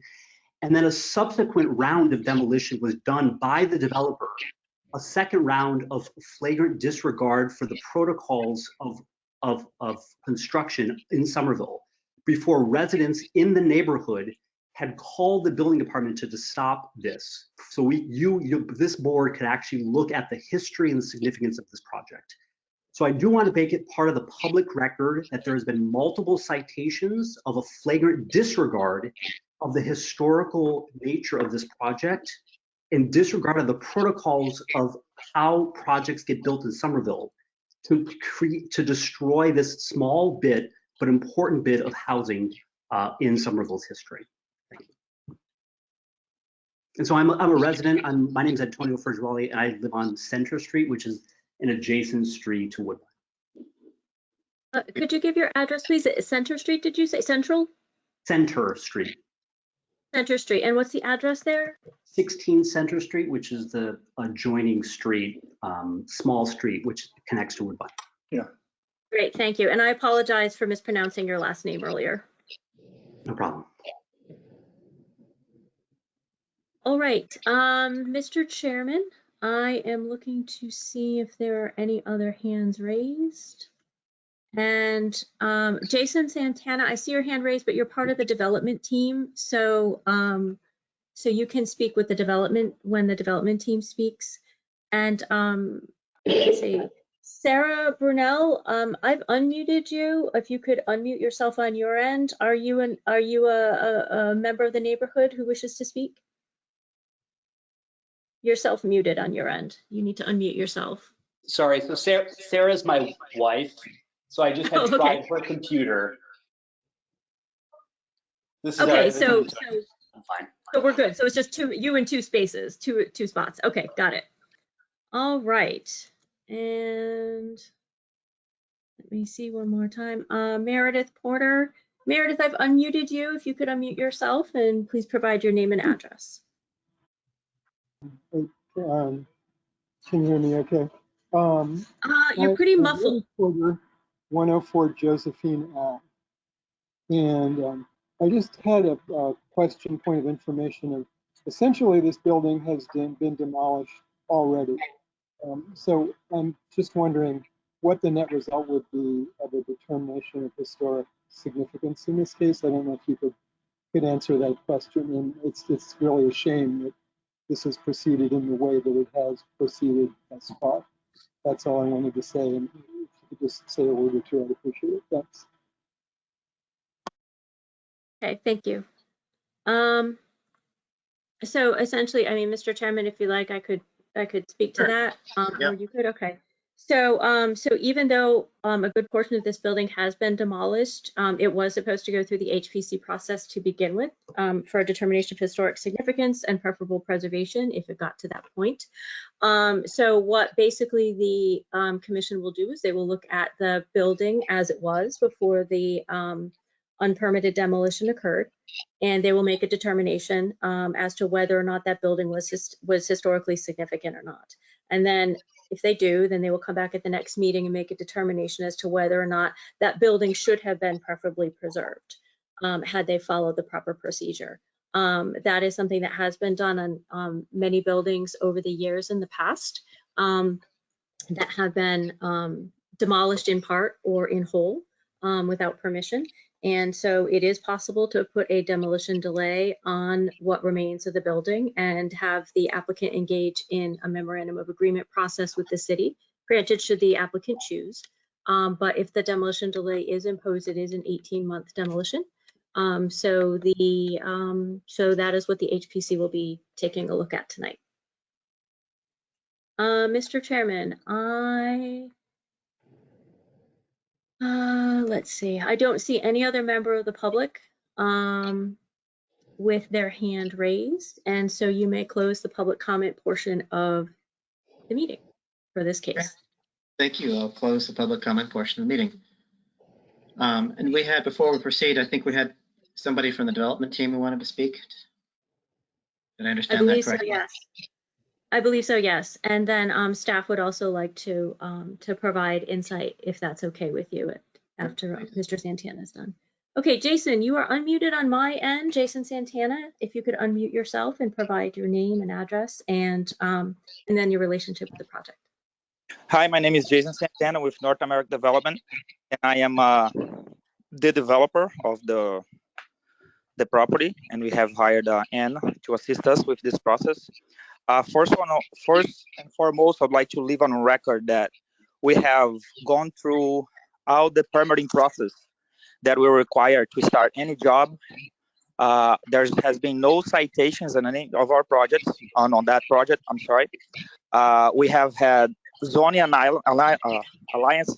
We have to have the zoning reviewed everything. We have multiple emails going back and forth. We had demolition permits signed by the building inspector. We have foundations signed by building inspectors. So I don't appreciate being accused of doing something that's not following the City of Somerville procedures. I'm sorry, I couldn't understand I'm trying to get this for the notes. I couldn't understand that last part of what you said. I don't appreciate being told that we have done something that we're not supposed to. We have building permits that shows we have all the plans, the proposed plans. We have emails with staff going back and forth. We have had inspections. We have a demolition inspection with a city inspector. We have had foundation inspections with a city inspector. So I don't understand what we didn't do if we follow the procedures that were required to start. I don't understand how, if we got a building permit, how we were not supposed to do, and we can prove that we follow all the plans that we submitted to the city. There has been no modifications of everything we submitted with the building department and the zoning department. Thank you. Ms. White, you wanted to add something? Yes, and I'll let Ms. Chekowicz too if she has anything to add as well. But we were contacted by staff was contacted by ISD about some demolition that had gone on the property at 12 Woodbine, and that according to what we were told by ISD, it had not been indicated that amount of demolition was going to occur. So the team was told that they needed to apply to the HPC for demolition review. And while they were in the process of applying to the HPC, we were contacted by the neighborhood, staff was, and telling us that there was a crew there and they were in the process of demolishing the roof structure.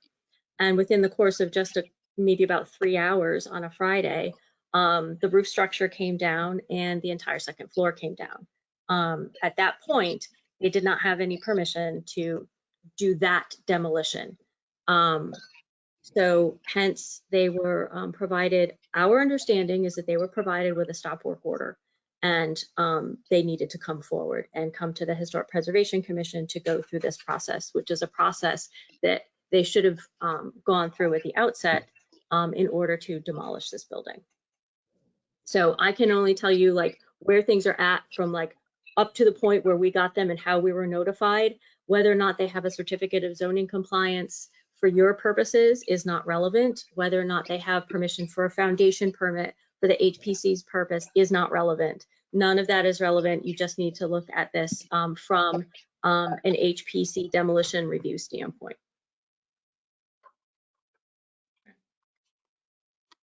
Thank you.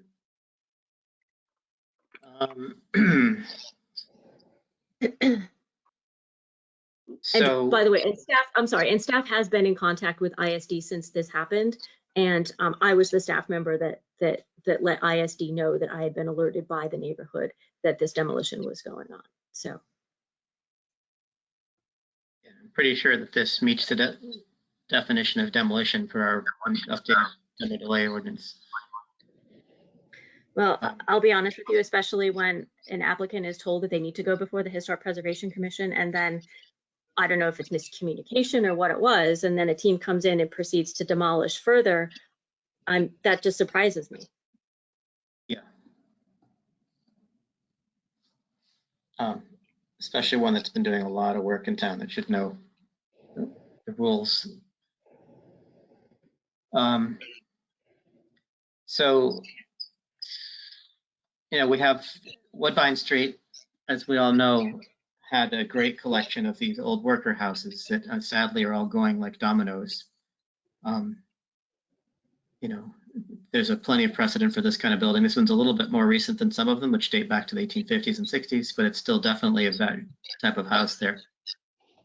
And this kind of goes back to the previous comment that I made about how these houses seem utterly simple and plain to a lot of people, but they are relatively scarce now, and they're a reflection to the earliest days of Somerville, when that's kind of the house that you would live in if you were working in the brickyards or packing places or meat packing and all that. So to have a street where you have more than one, you have a collection, as we did in this street up till very recently, there are only a few areas in the city I can think of that have that. And so for that reason, as well, this is a important building to me.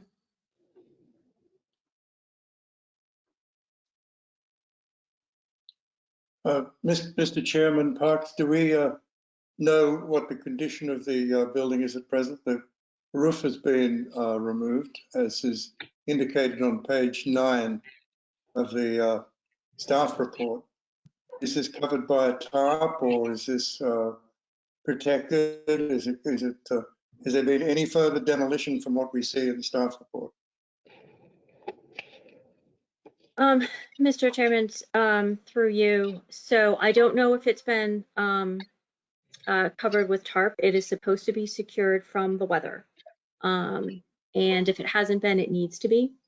What has been demolished is, I assume from I don't have the staff report right in front of me, and last looked at it last week, but I assume that it shows the roof being gone, the second story, the half story being gone, and basically just the first floor left, as well as like the porch having been removed at the front. So to the best of my knowledge, I haven't heard any further from the neighborhood yet, but to the best of my knowledge, that is still the condition in which it is found. But whether or not it's been secured against the elements, I don't know. You can secure, even while you're under a stop work order, you can secure a building against the elements.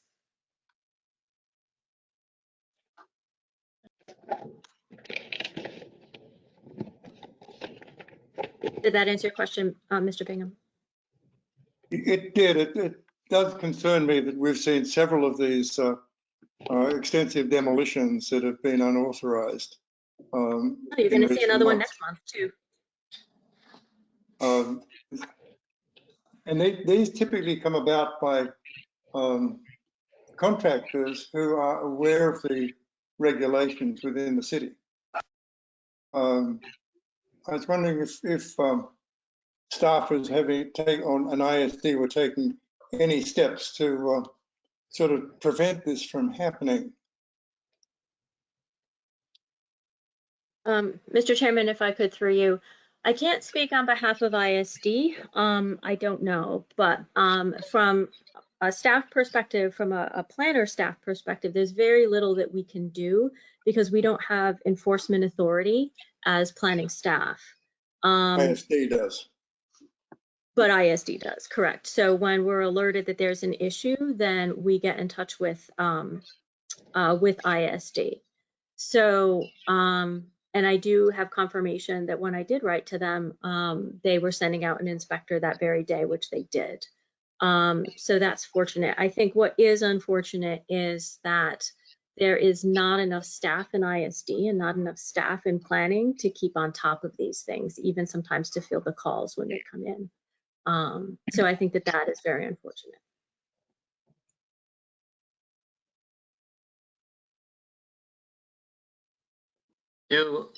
Thank you. Do we know, have you seen the plan set for what was to happen or is to happen at this location? Mm-hmm. Does it incorporate, yes. Does it assume retaining any portion of that structure? It does not. Okay, so the intention was, or is, to completely remove that, replace it. Unless there was a plan to like subsume a portion of an existing wall, but you would not, even if that were the case, I mean, given the way, you know, those structures were built, trying to subsume that into new construction, I might find that a little bit difficult. So I would be hard pressed to understand how the existing structure is incorporated into the proposed building that that is intended to go up. There is no ability to recognize any portion of this existing building in the new structure. It's surprising because usually when these things get demolished, they happen in about 2 hours and the whole thing's gone. So the fact that it was done relatively slowly made me wonder if there was an intention to recreate it with modern framing or something, but apparently that's not the case. I don't know, because the roof and the second floor went in about 2 hours. Okay, they just stopped. Yeah, well, it stopped when the building inspector got out. Okay. Well, I don't, you know, what did and didn't happen with ISD, as you mentioned, it's not really germane to this discussion. This should, we can't, obviously, even if they had said, go ahead and demolish the whole thing, which doesn't sound like that's necessarily the case, that doesn't, by default, allow that to be okay within our commission. Ignorance of the law is no excuse. Who else has thoughts on this particular structure as it existed before demolition occurred? If I may, Chair Parks, this is one of 8 in the immediate vicinity of small workers' cottages that are extant in the street. 4 on this side of the road and 4 facing it.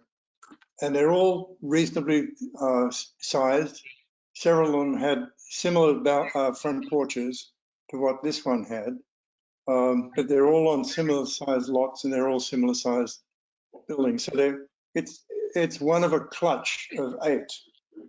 And if this came before us, even before the demolition had happened, I'm sure we would look at this as being significant because of this clutch of small workers' cottage, which, as you noted earlier, are becoming rarer and rarer in the city. So I think this has been significant. Okay. Other thoughts from people, Ryan and DJ? I definitely agree with everything I've heard, and I think we should go ahead and vote on this thing. It's pretty cut and dry.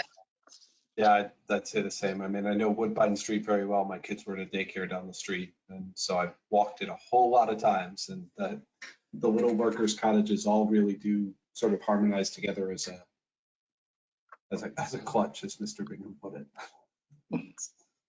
There's a character to that street because of the presence of them. And it is, as you noted earlier, Chair Parks, getting eaten away at bit by bit with some of the other development that's gone on in the street with other structures and so forth. So. Well, in that case, I would entertain a motion on this case. I propose a motion to declare 12 Woodbine Street significant. I'll second that. All in favor? Yes. A motion for significance on 12 Woodbine. All in favor? Yes? Yes. Yes. Opposed? Do a roll call. Mr. Falvey? Yes. Mr. Chagnon? Yes. Mr. Bingham? Yes. And I vote yes as well. And for findings, I mean, the obvious one is this relative scarcity of that building type and the consistency of the streetscape, and the unusual concentration of those. So that in itself is scarce. The streetscape is scarce and that building type is scarce.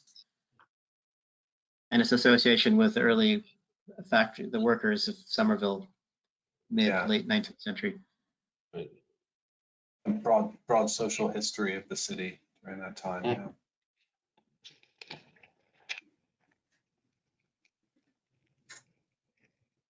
Okay, do we have a motion on those findings?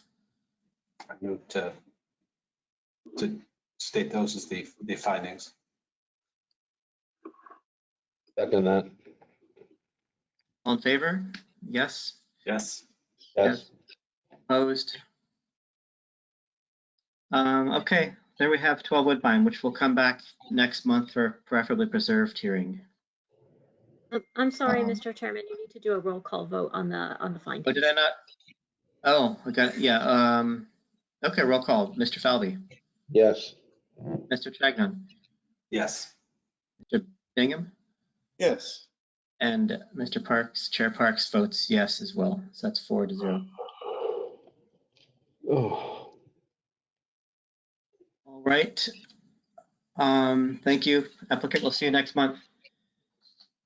And moving right along, we now come to 90 School Street, which is HPC DMO 2022.24. The applicant is Ralph Malin.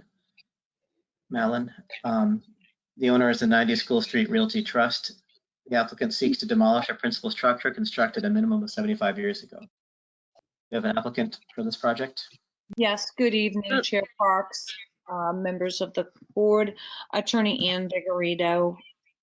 I am also here during this evening with Evan Stellman from Casa Design, who is the architect on this project. This is a, well, as you know, multi-unit home. Our position is there's been significant alterations to the property. All of the windows have been replaced, as well as the doors, porches, as well as steps. You know, this house, it's been in the ownership of the applicant for many, many years. So he has done much modifications and alterations to the site. I don't see any historical significance as far as who may have lived there in the past. Our position is that this is not historically significant. And as I've stated, I am joined by the architect this evening as well.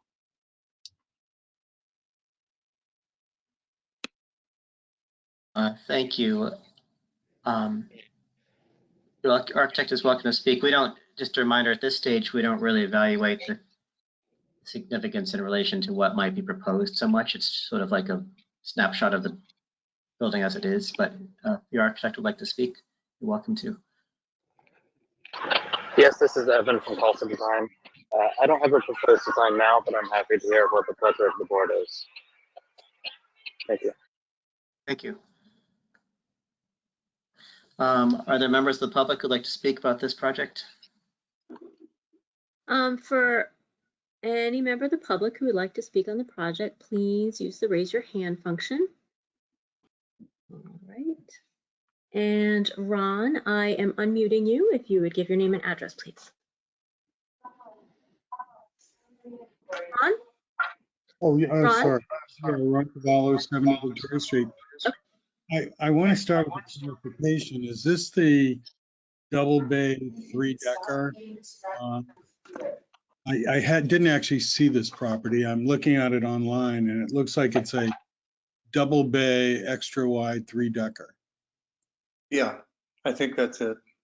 You know, my comment may surprise the commission.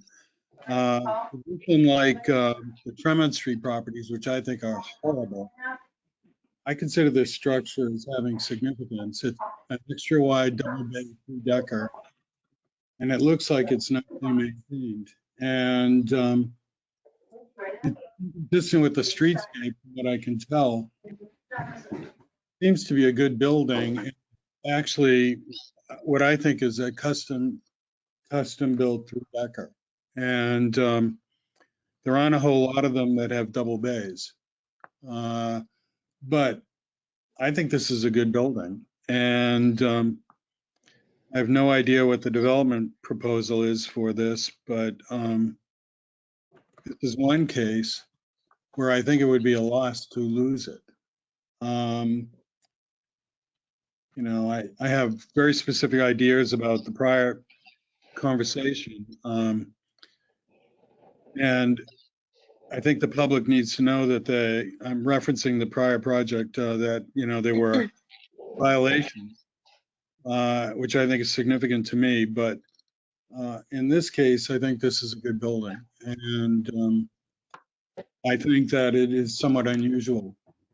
And its condition is such that I think it has great value as a structure that it is. And I consider it far better than most of the 3-deckers in the city.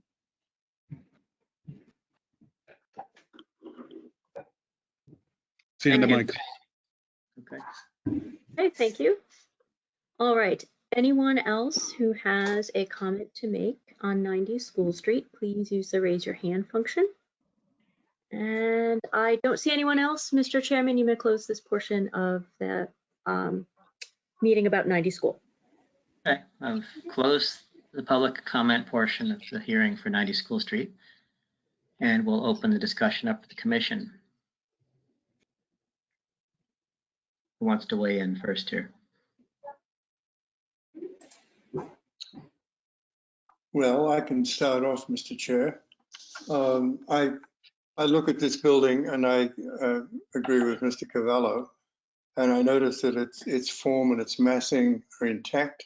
It has a lot of the detail, including brackets, but the roof line is still there. And it looks like it's structurally sound. We haven't heard from the applicant that it's not, so I'm presuming it is, it appears to be. And there's a hodgepodge of buildings on this street. So it's got nothing to do with the streetscape at all, but off of the historic nature of people that may have lived in there, or it might be people of note. But I do find it to be a rather remarkable building, and as such, I would see it as being significant. Thank you.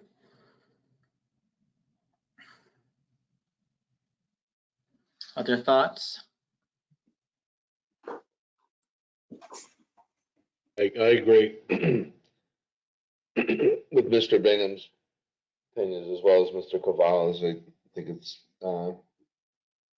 attractive building, significant, and agree with everything I've heard expressed.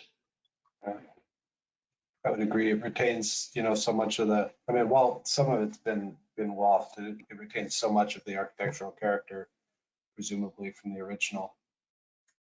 A lot of the detailing and the general form and massing.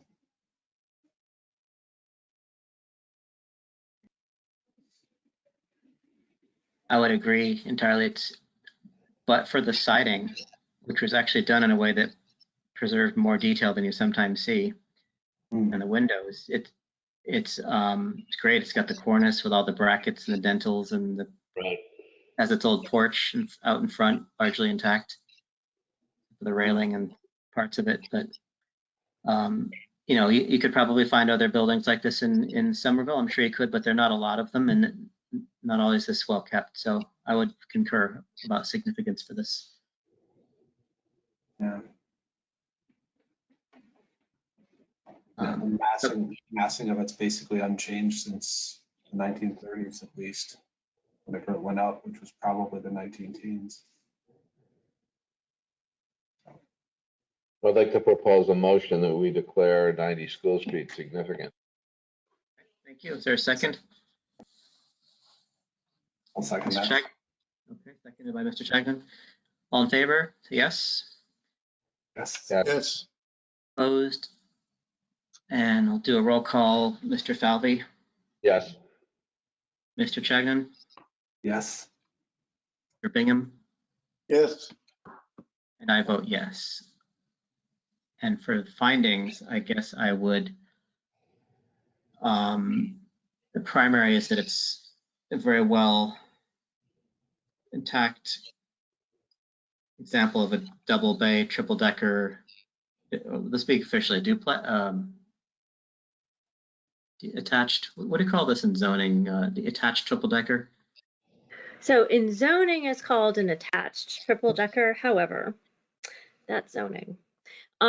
Sometimes I think we refer to these as a sixplex because oftentimes it was 3 and 3. You could call it a double triple decker if you'd like. That might be a better way of describing it, since, you know, getting into the unit count, what it might have been and what it is now might be very different. So you might want to say a double attached triple decker or double triple. Sarah, if I may, this is defined as a multiplex for the UR zoning. Yeah, thanks, Evan. But we don't use zoning terms in historic because they have a very specific meaning for zoning as opposed to what this was actually built as stylistically. But I thank you though for that regardless. In any case, it's a very good, fairly well preserved one of those. Yes. Can we settle Whatever on double, triple decker? Double, triple decker, yes. Sure. We'll do that. And it's not a very common building type. We do have them around, but I think that those two things seal the deal. Findings. Anybody else want to add to this or elaborate? No, I think that's fine.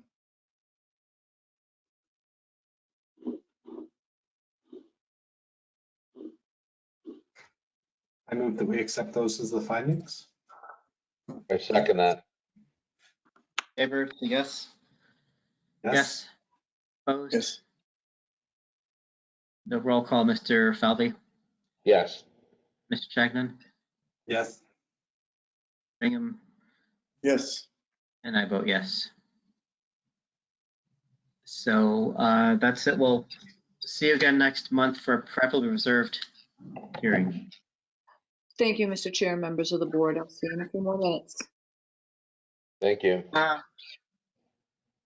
And our next case is HPC DMO 2022.25 156 Albion Street. The applicant is 156 Albion Street LLC, owner, same as the applicant. The applicant seeks to demolish a principal structure constructed a minimum of 75 years ago. Do we have a applicant here tonight? Yes. Yes, Mr. Chairman. Yes, he is unmuted. Okay. Thank you. Good evening, Mr. Chair and respectable, members of the board. My name is Naranjan, and I've been, been a resident of the city of Somerville for almost past 4 years now, and residing right now in Ward 1. This property is a rental property. It's a wood frame residential building. As you could see in the Google Street View, it's a 2.5 story. Has an open and covered porch. I did looked at the report that was sent to me, and it looks like some of the details of the properties has been altered, like the front porch and some things have been hiding the original details of the building, but however, it looks like, some of the massing has still been intact for the whole building. So we don't really have, plans for this project, but if I'm just, thinking about a similar structure, if we get to, demo this building, some kind of like a moderate, detached building, which would be a 1 to 3, stacked, dwelling unit, 2.5-story structure, is what, I'm thinking at this point. So, with that said, I would like to, pass it to you and hear about, your discussion and the recommendation. Thank you. Thank you.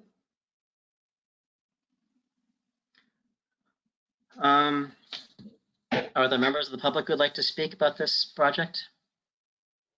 Any members of the public, please use the raise your hand function.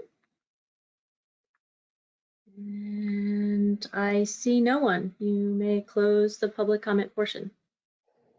Close the public comment portion of this hearing.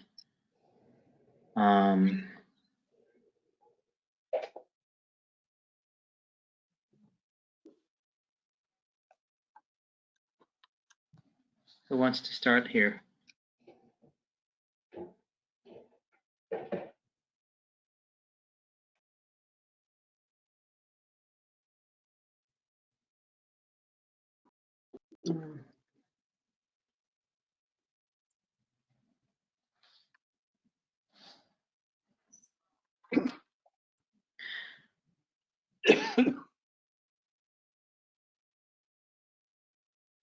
So, it looks like this is one of a pair, right? If I'm looking at this correctly, there are two. On a street that's otherwise, it's a bit of variety on that side. On the other side, it's the same pattern, just a straight gable.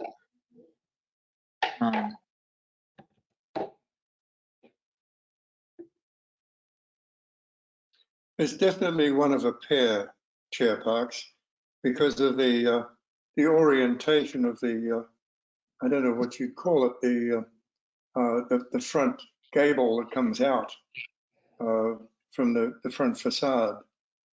How would you describe that in architectural terms?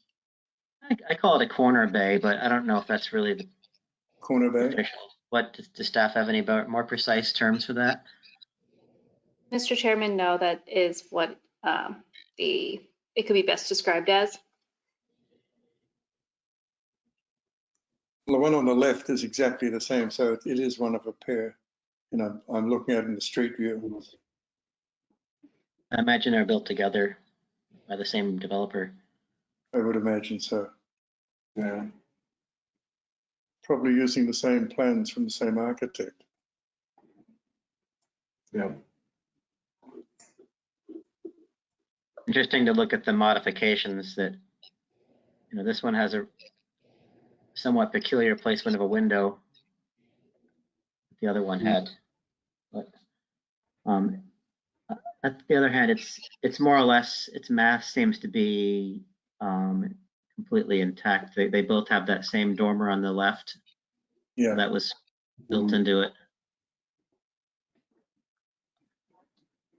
It's an original type of siding. I doubt it's original to the house, but it's the same wood shingles.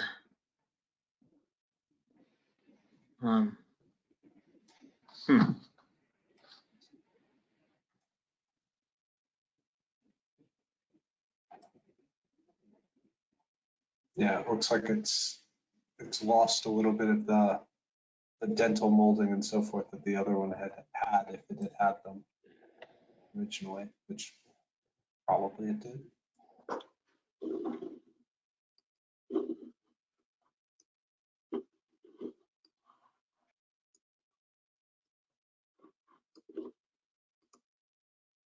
Is there a picture where you folks are viewing these side by side?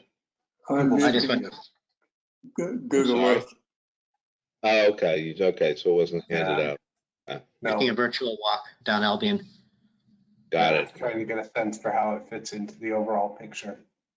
Yeah. It's interesting. Albion has a lot of the sort of, well, some of its newer construction too, that kind of tried to echo the variety of, you know, gable end toward the street with then some variety or variation to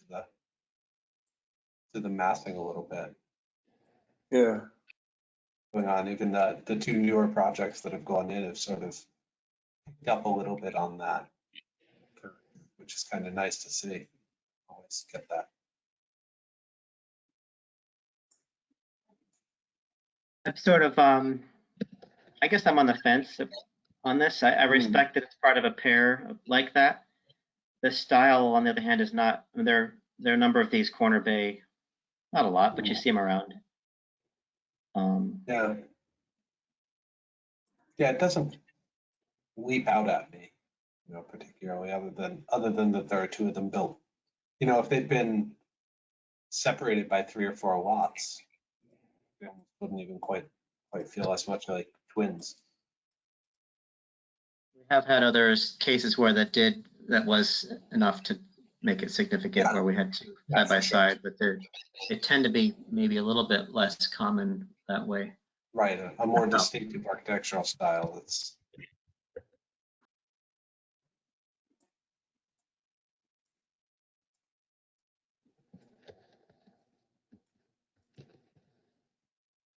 But you're Ryan, what do you think about this?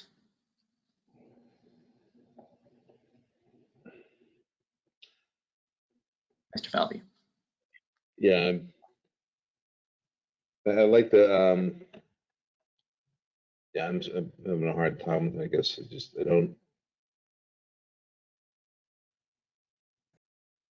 I appreciate that it has a sister property, but I'm not sure that there's great significance there in that alone. Mm-hmm. And I don't see too much other merit, so I probably would be comfortable not declaring it significant, I guess, but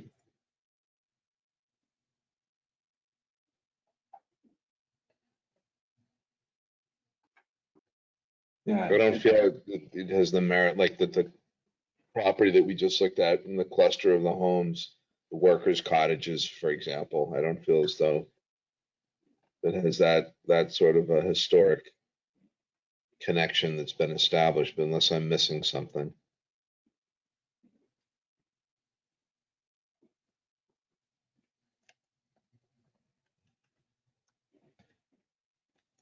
Yeah, I would tend to agree with that. I mean, looking back over the criteria, to me, I don't see any significant historical association, historic persons or events in the broad architectural, cultural, political, economic, social history.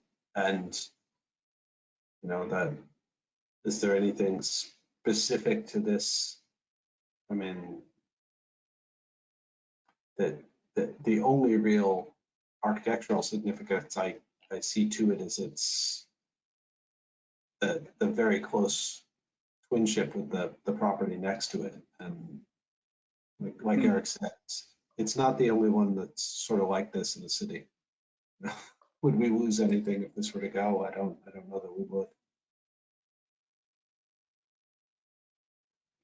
Yeah. What you, Mr. Bingham, have any follow-up thoughts?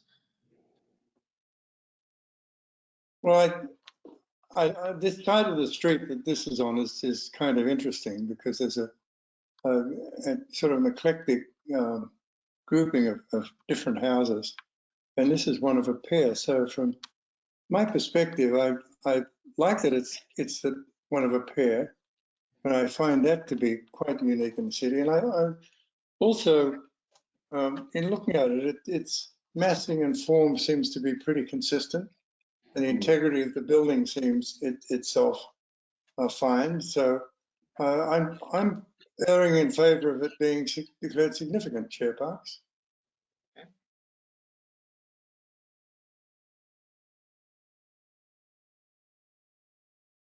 Yeah, I see. I mean, like I said, I'm on the fence about it.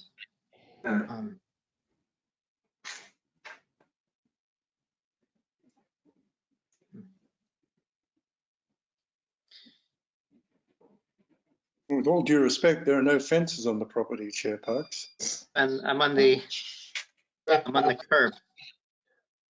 Retaining Got wall.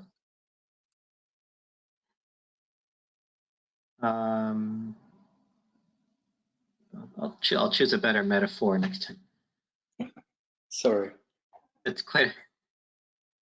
Well, does anybody feel? At this hour.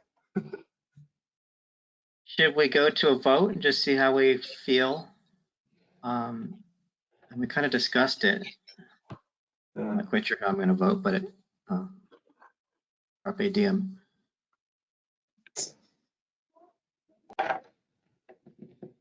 Well, I'd like to make a motion that we declare 156 Albion Street significant.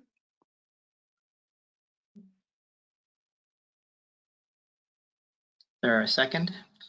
I will second the motion in the interest of getting on with voting. Okay. Yeah, I just don't know that there's anything else that, Yeah. any information to add to that. Yeah.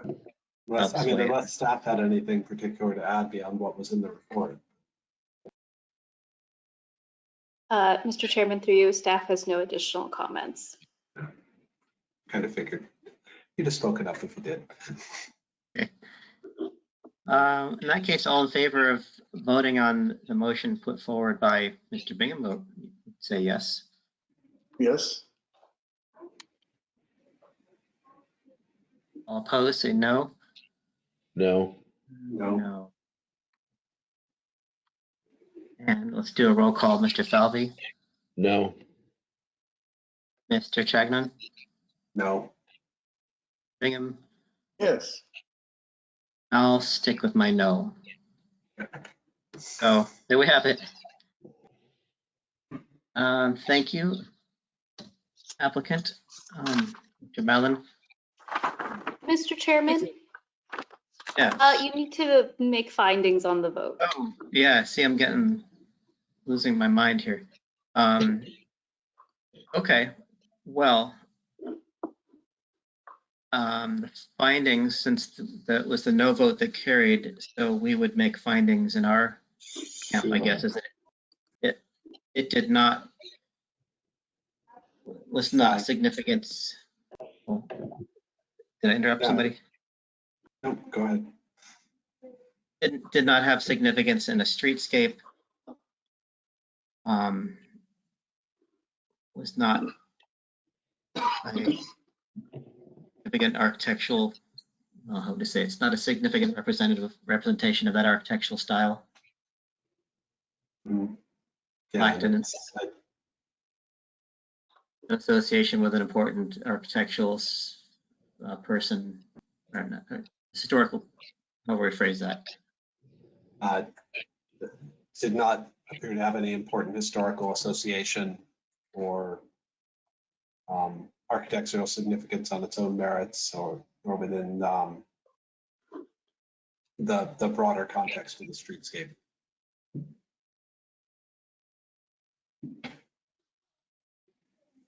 Anyone else has anything to add? Then I guess I would entertain a motion to accept those findings.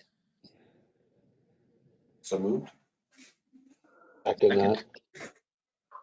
All in favor of adopting those findings, say yes, and I'll vote yes. Yes. And opposed? No. No to Mr. Bingham. So roll call, Mr. Falvey, Yes. Mr. Chagnon, Yes. Bingham, No. and I'll vote yes. Okay. That is 156 Albion. Yes. Everyone, have a good night. Thank you, Chair and board. Thank you for your time. Thank you. And that is the end of the significance cases. We have one determination of preferably reserved status, and that would be HPC DMO 2022.17, 229 Tremont Street. Applicant is John Riley, owner John F. Riley and Lisa Riley, trustees of the Real Riley Trust. applicant seeks to demolish a principal structure constructed a minimum of 75 years ago. And do we have a representative of that applicant here? Yes, good evening, Chairman Parks, members of the board, Attorney Ann Vigorito on behalf of the applicant. As I think about this, you know, we just had the other property earlier this evening, 233 Tremont, and this is 229. They're adjacent properties, as we know. So I'm wondering if it makes more sense to have a discussion next month regarding both of them on the perfectly preserved component. I don't know if that's something the staff would answer. I just throw that out there. I'm prepared, but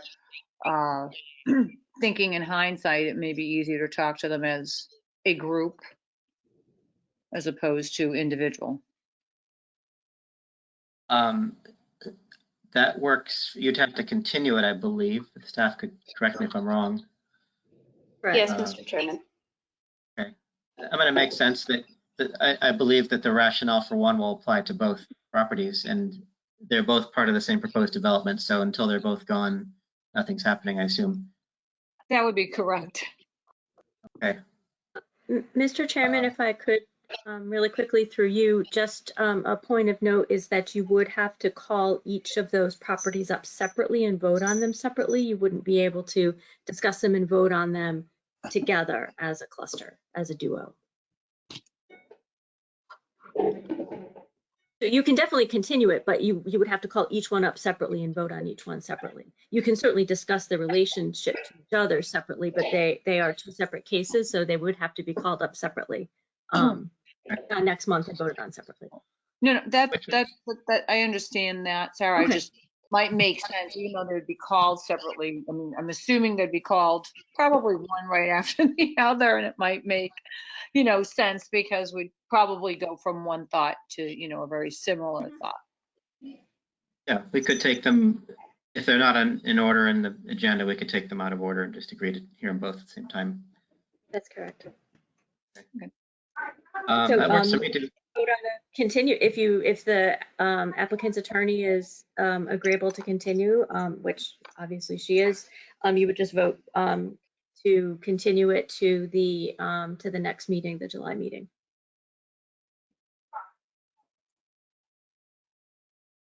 Well, it sounds like he's amenable to it, so I would entertain a motion that we continue this case to the July meeting. So moved. Second. All in favor? Yes? Yes. Yes. Yes. Thank you, Roll Chairman. call. Sure. Yeah, let's do a quick roll call. Mr. Falvey, Yes. Mr. Chapman, Yes. Mr. Bingham, Yes. and I vote yes. So, yeah. Thank you. You just made our meeting a little bit shorter. Well, I'm glad to have helped. I just think it, you know, in retrospect, it makes more sense to probably discuss them both next month. Thank you. Have a great evening, and everyone have a wonderful 4th of July. Thank you. Thank you for your time. Okay, that's it for cases and other business. We have the review of the LHC Property Owner Fund that it's white circulated by email. Have you all had a chance to look at that yet? Or do we need to discuss it a bit before we? Is this something we're voting on, or is it just an advisory? Yeah, it's really more of an advisory thing, but you can certainly, if you have suggestions, I think Mr. Bingham might have some suggestions to put in there. You know, I'll take those and I'll take them back to Ms. Cameron, the CPD manager. Okay. Yeah, following on that, Chair Parks, my suggestion after reviewing it was that we should try to make provision for disability handicap access. We've done that in the past, and CPC funding is available. We've done it for elevators. We've done it for a number of buildings. The Holland is the one from Margaret. And you know, where it's appropriate, I really feel that's something, because CPC funding can be very useful for people with disabilities, because sometimes they're a little bit short on money because their employment opportunities are limited. And we have done things with CPC in the past, and I think it could be building a ramp, it could be doing something that could be demounted at a later stage if required. But we're only talking about a 15,000, but I think it could be better. I'd like to see that included in this. Yeah, that sounds like a good idea to me.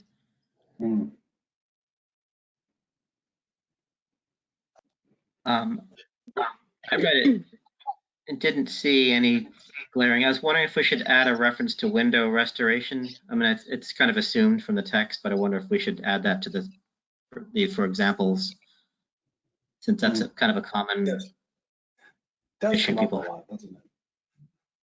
Yeah. I assume it would apply either to full-on window restoration, or would we also, I should reread it, but would this go towards the cost of going with a better replacement window, or would we limit it to just restoration? That would, Mr. Chairman, through you, that would really depend, because the fund, so staff will end up reviewing the funds, the fund requests. But the thing is, since these are LHD properties, they need to get the approval of the HPC for the project to start with. So they really couldn't apply for the fund until after they've received the HPC approval. But we would not like tell the HPC that, hey, they're applying for a grant, because we wouldn't want to sway your, any board's decision in any fashion. So, is it possible that that is something that we would consider? Yes, but they would also have to be considered relative to the other applications we have at the time. It is a limited fund. So we do have like a scoring criteria that we've come up with. So we're going to want to make sure that we weigh out the projects relative to how much they're actually restoring versus how much they're actually replacing. I don't see necessarily, I mean, it's always possible, but I don't necessarily see this as being something to pay for replacement windows necessarily. But then again, maybe because of a particular problem that's going on or a particular house, maybe it's particularly old, maybe it's the last 18th century one we've got, that type of thing, then that might be a different story entirely. So it will all really depend on when those applications come in and what other applications we're looking at the same time. But I have down that you would like to see a window restoration added to the examples that we're giving. I mean, it's certainly one of the things that we definitely like to consider. Lord knows that windows are like a big discussion item, generally speaking. Yeah, and it's like you say, there are two scenarios where if it's someone who could just barely afford, vinyl windows, much less something good, then it's easier to say, yeah, that we should help them out. But if it's somebody who's just going to rip it all out and put, it's almost like a hardship issue. If someone's going to put $800,000 in their building and decide, hey, we can get some free money out of the commission, right? I'm so inclined to give them that. Well, I think to some extent that's covered in the conditions that are given at, the potential for loss or destruction of the grant and demonstrated financial need.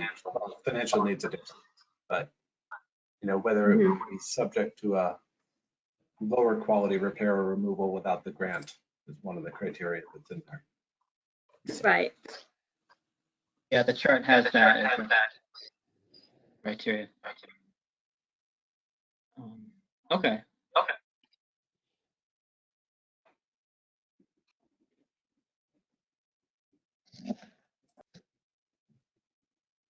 So I have two other questions, if I may. Mm-hmm. When we look at eligible applicants and projects, to qualify, buildings may be single or multi-family structures up to 4 units. So does this mean that if we have an LHD, which is more than 4 units, they don't qualify? That's correct. Okay, thank you for clarifying that. And the second thing is that paragraph 2 down from that, or 1 down from that, households may receive no more than 1 LHD grant per calendar year. I thought this was a one-time thing per applicant, not one-time thing per calendar year. Well, so we were thinking about that, and so there's two questions. Is that it is possible that all of the funds could be exhausted within a calendar year from when we start it to when we finish it. If we start it July 17th or if we start it September 1st, and 1 year from there. It could be that all the funds are exhausted by that time. If they're not all exhausted by that time, and somebody were to come back as a repeat applicant, we would be looking at them after looking at new applicants. But the idea is not for the same person to be able to, you know, dig into the cookie jar multiple times to get all sorts of projects done on their house, and they'll be definitely weighed judiciously. And if you've already received one, then you're not going to be the top consideration that we're going to have. Because interestingly, looking at some of the applications that came in from the CPC, there are some people who actually perceive the CPC as a money piggy bank that they can dip into annually. Oh, that's correct. Yes. And to get a project done, they have a small allocation on an ongoing rolling basis. Right. So it then suddenly adds up to a very large amount of money. Correct. And I was Right. wondering, you know, just where that fits in here. I think with this one, it will be, despite the large number of LHDs that we have, staff is really familiar with each one in each house. I mean, if you set a address, and I wouldn't be able to say off the top of my head, oh, it's got a turret and it's got gables and it's got all that stuff. But no, we're pretty familiar with the properties. So, and we have a history of the work that's been done on these properties. So we're able to look into that to see the change over time and to see the restoration that's been done over time. So I think that we're very cognizant of that as staff, because we have noticed the same thing amongst some of the full CPA applicants, if you will. And so we're very cognizant about being judicious and egalitarian in how we ensure that projects are approved and that funds are distributed. Yeah, Roberta and I have had quite a few talks about this. Okay, so when I read through this, it doesn't sort of talk about how the process works with the commission. Right. So, so the process with the commission is actually very separate. So the commission doesn't have the authority to distribute funds, but the preservation planning is the one. The planning department is the one that actually secures the funds and approves or does not approve funds for distribution in projects for whether or not they meet the criteria. But the role of the HPC is to review projects that are proposed regardless, just as you do on a regular basis, and ensure that they meet the Secretary of the Interior standards and that they really meet the design guidelines. So that's the role of the commission. So you still have to approve all that work being done. Now, if you've approved a project, for example, let's say you've got 10 projects that you've approved and all 10 of those people come in looking for grant money, but out of those projects, and I'm just talking as a general example here, let's say out of all those projects, only 2 are really like good examples of restoration work, and the others are, like, say, replacement of replacement windows, for example. Then staff is going to look at those restoration projects before we look at a replacement of a replacement window project. So we're going to be judging and evaluating how we give out essentially the public's money to all these folks to use on their private homes. So the commission will still have that oversight. I mean, if people want to talk to staff before they go to the commission, generally speaking, for permission to work on their property, then staff is going to guide them as to what is most appropriate according to the Secretary of the Interior standards and the design guidelines, and obviously in conjunction with the particular period and style of house that they have. So HPC won't have oversight, as you put it, because when I look at the guidelines as you put down, it says obtain HPC approval for the proposed improvements. And that's basically where we come in, and that's where we go out. So That's we right. have no, That's right. no oversight over that whatsoever. We're Right. just approving an application Correct. as Correct. meeting the guidelines of the Secretary of the Interior and et cetera, et cetera. Right. So we have Exactly. no oversight.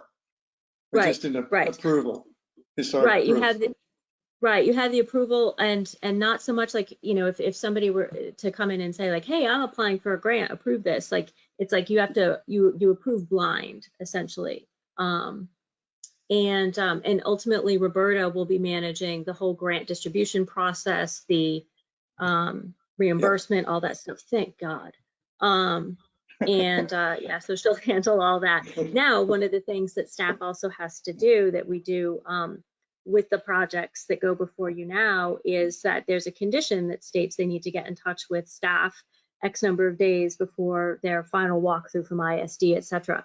And one of the things that staff does is we say, like, you need to send us proof that you've done this project and that you've done it in accordance with the approvals from the commission and associated conditions, and we review them and we write a sign off of that. So that will be also checking back on whether or not it has been done according to not just HPC standards, but whether or not it's been done in accordance with what their grant was given to them for. Okay. Yeah. That exhausts my list of things. That just exhausts me. I'm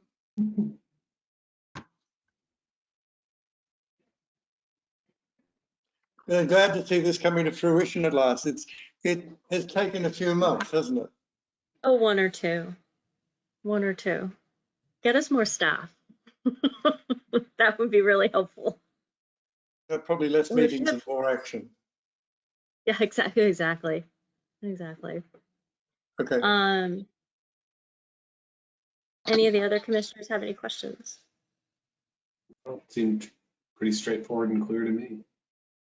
Yeah, I think it's a good thing to do this. It's sort of wonderful, making it more visceral, the benefit of the CPC. I think Right. more real. Right.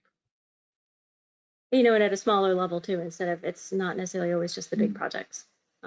So hopefully this will go well. We'll set our own benchmarks for taking a look at this, and hopefully it can serve as something that other communities can do as well, right? Communities that have open space acquisition funds, this is done in a similar fashion. So hopefully some other communities can consider doing this too. And I know a lot of them are looking to us to see how it goes. And I've been dying to be able to tell them. So now in another few months, I'll have something to report.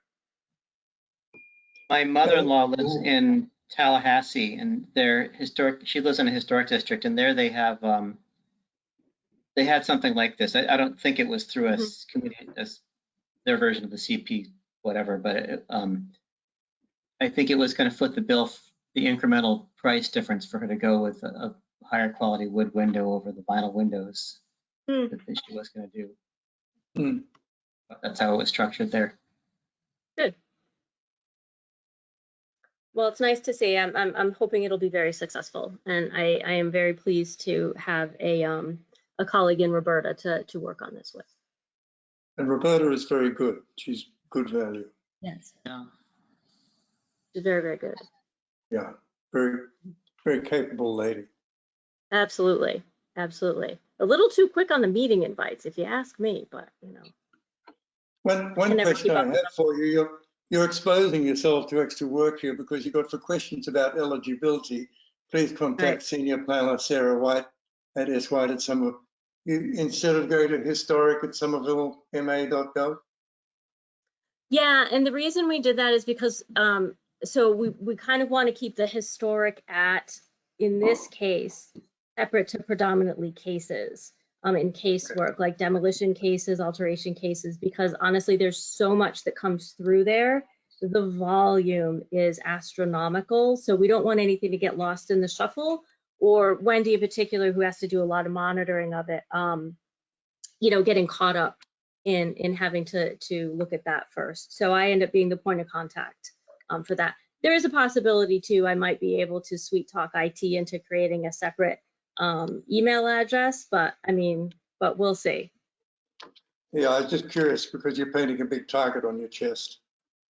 Yeah, exactly. And you know, it's unfortunately I'm the only one that not that Wendy can't, but she's got her hands full Right now, I'm the only one that can do this, and with Roberta and I working together on it. So, you know, another consideration, and I thank you for that though. And another consideration is to set up a separate email address so that things can be funneled just through that. It would still just be me, but it's not the consistent, I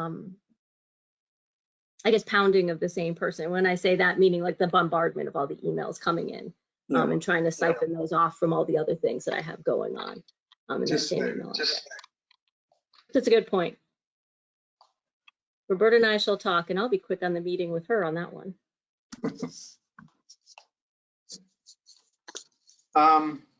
Under other business, we have something else that I'm intrigued by, an LHD proposal for Emerson Street. What's the story there?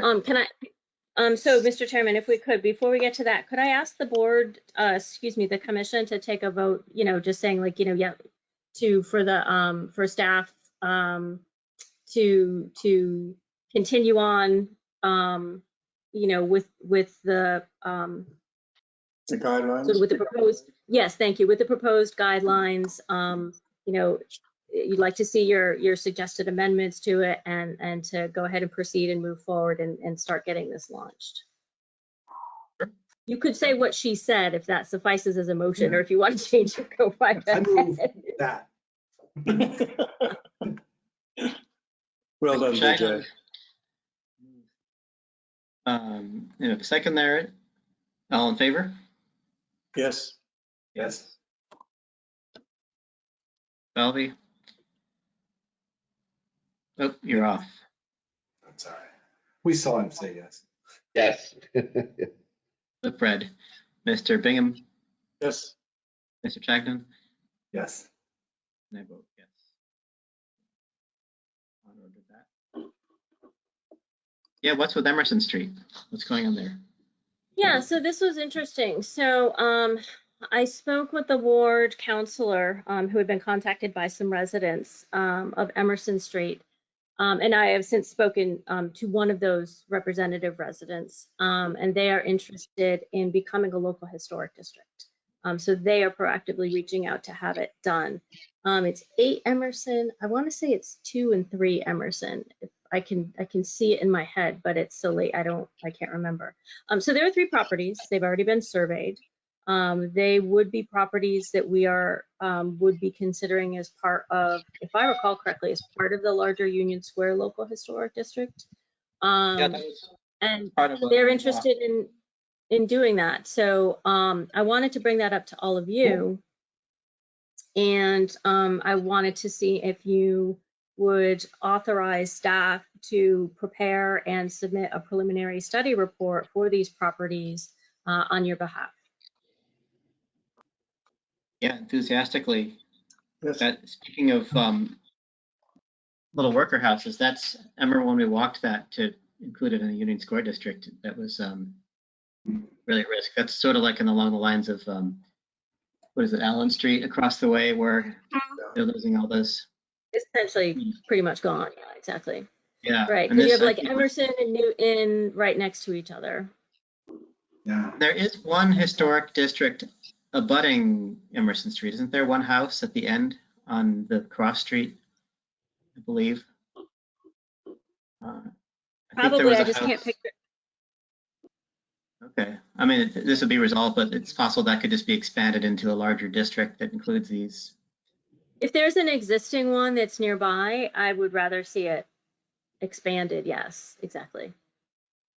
But in I'll take a case, look at that and see what's nearby and see about clustering them, just like we did with Upper Central Street, right? Okay. Rather than having all these individual ones around, look at clustering them. Yeah, but in terms of the vote, yeah, we just have a motion to authorize staff to proceed with a, what is it, a preliminary study for the preliminary study report, yes. Creation of a LHD on Emerson Street. Yeah, I'll move that. Moved by Mr. Bingham. Second. Seconded by Mr. Chagnon. All in favor? Yes. Yes. Have Roll it. call. Roll call. Oh, yeah. Mr. Falvey. Yes. Mr. Bingham. Yes. Mr. Chagnon. Yes. And I vote yes. Very good. Thank you very much. Well, I'm going to skedaddle then. Yeah, I think our agenda is knocked off here. Minutes, Right, we're gonna. Mr. Bingham, I'll be in contact with you over the next few days, Mr. Bingham. Thank you all very much. Are you going to be attending our next meeting, or what's your plan with commission attendance? I'll let you know. Okay. Because we also have the CPC, because I'm the delegate to the CPC as well. So if I'm no longer with the commission, I can no longer be the delegate to the CPC. Correct. Right, because we have next- CPC update on the agenda, so that's okay. We can talk about this. Yeah. And I Yeah, have a so- CPC meeting tomorrow night. So we will need somebody from the commission to be the HPC representative on the CPC. It's all the glory and all the pay of volunteer work. And all the thanks of some of the public who attend our meetings. Yes. So I don't think Okay. that you necessarily have to decide it now, but Mr. Bingham, when is your July meeting? The CPC? It will be the fourth Wednesday of the month. Okay, so you'll definitely have to decide at the July meeting in the event that Mr. Bingham is not able Yes. to attend the July meeting of the CPC. What is the cutoff? And I don't to digress here, but at what point are you deemed not to be in the city? When you've changed your bedroom When or he is- when you change mailing addresses? When he has physically moved to another location. I mean, now if you were just, and that could mean permanently, it could be renting, it could be an extended stay in America for a while, for example. But yeah. So we have yeah.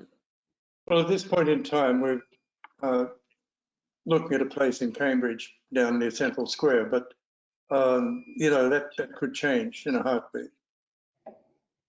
So we could end up staying in Somerville, but temporarily for the next X number of months.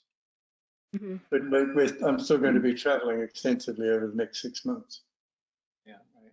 And I try and arrange it so that it doesn't conflict, but that can be difficult, as you know, aware. Sure. Zoom into the meetings from Europe or wherever. Yeah. Well, I couldn't As long as zoom you're still into getting your mail in Somerville.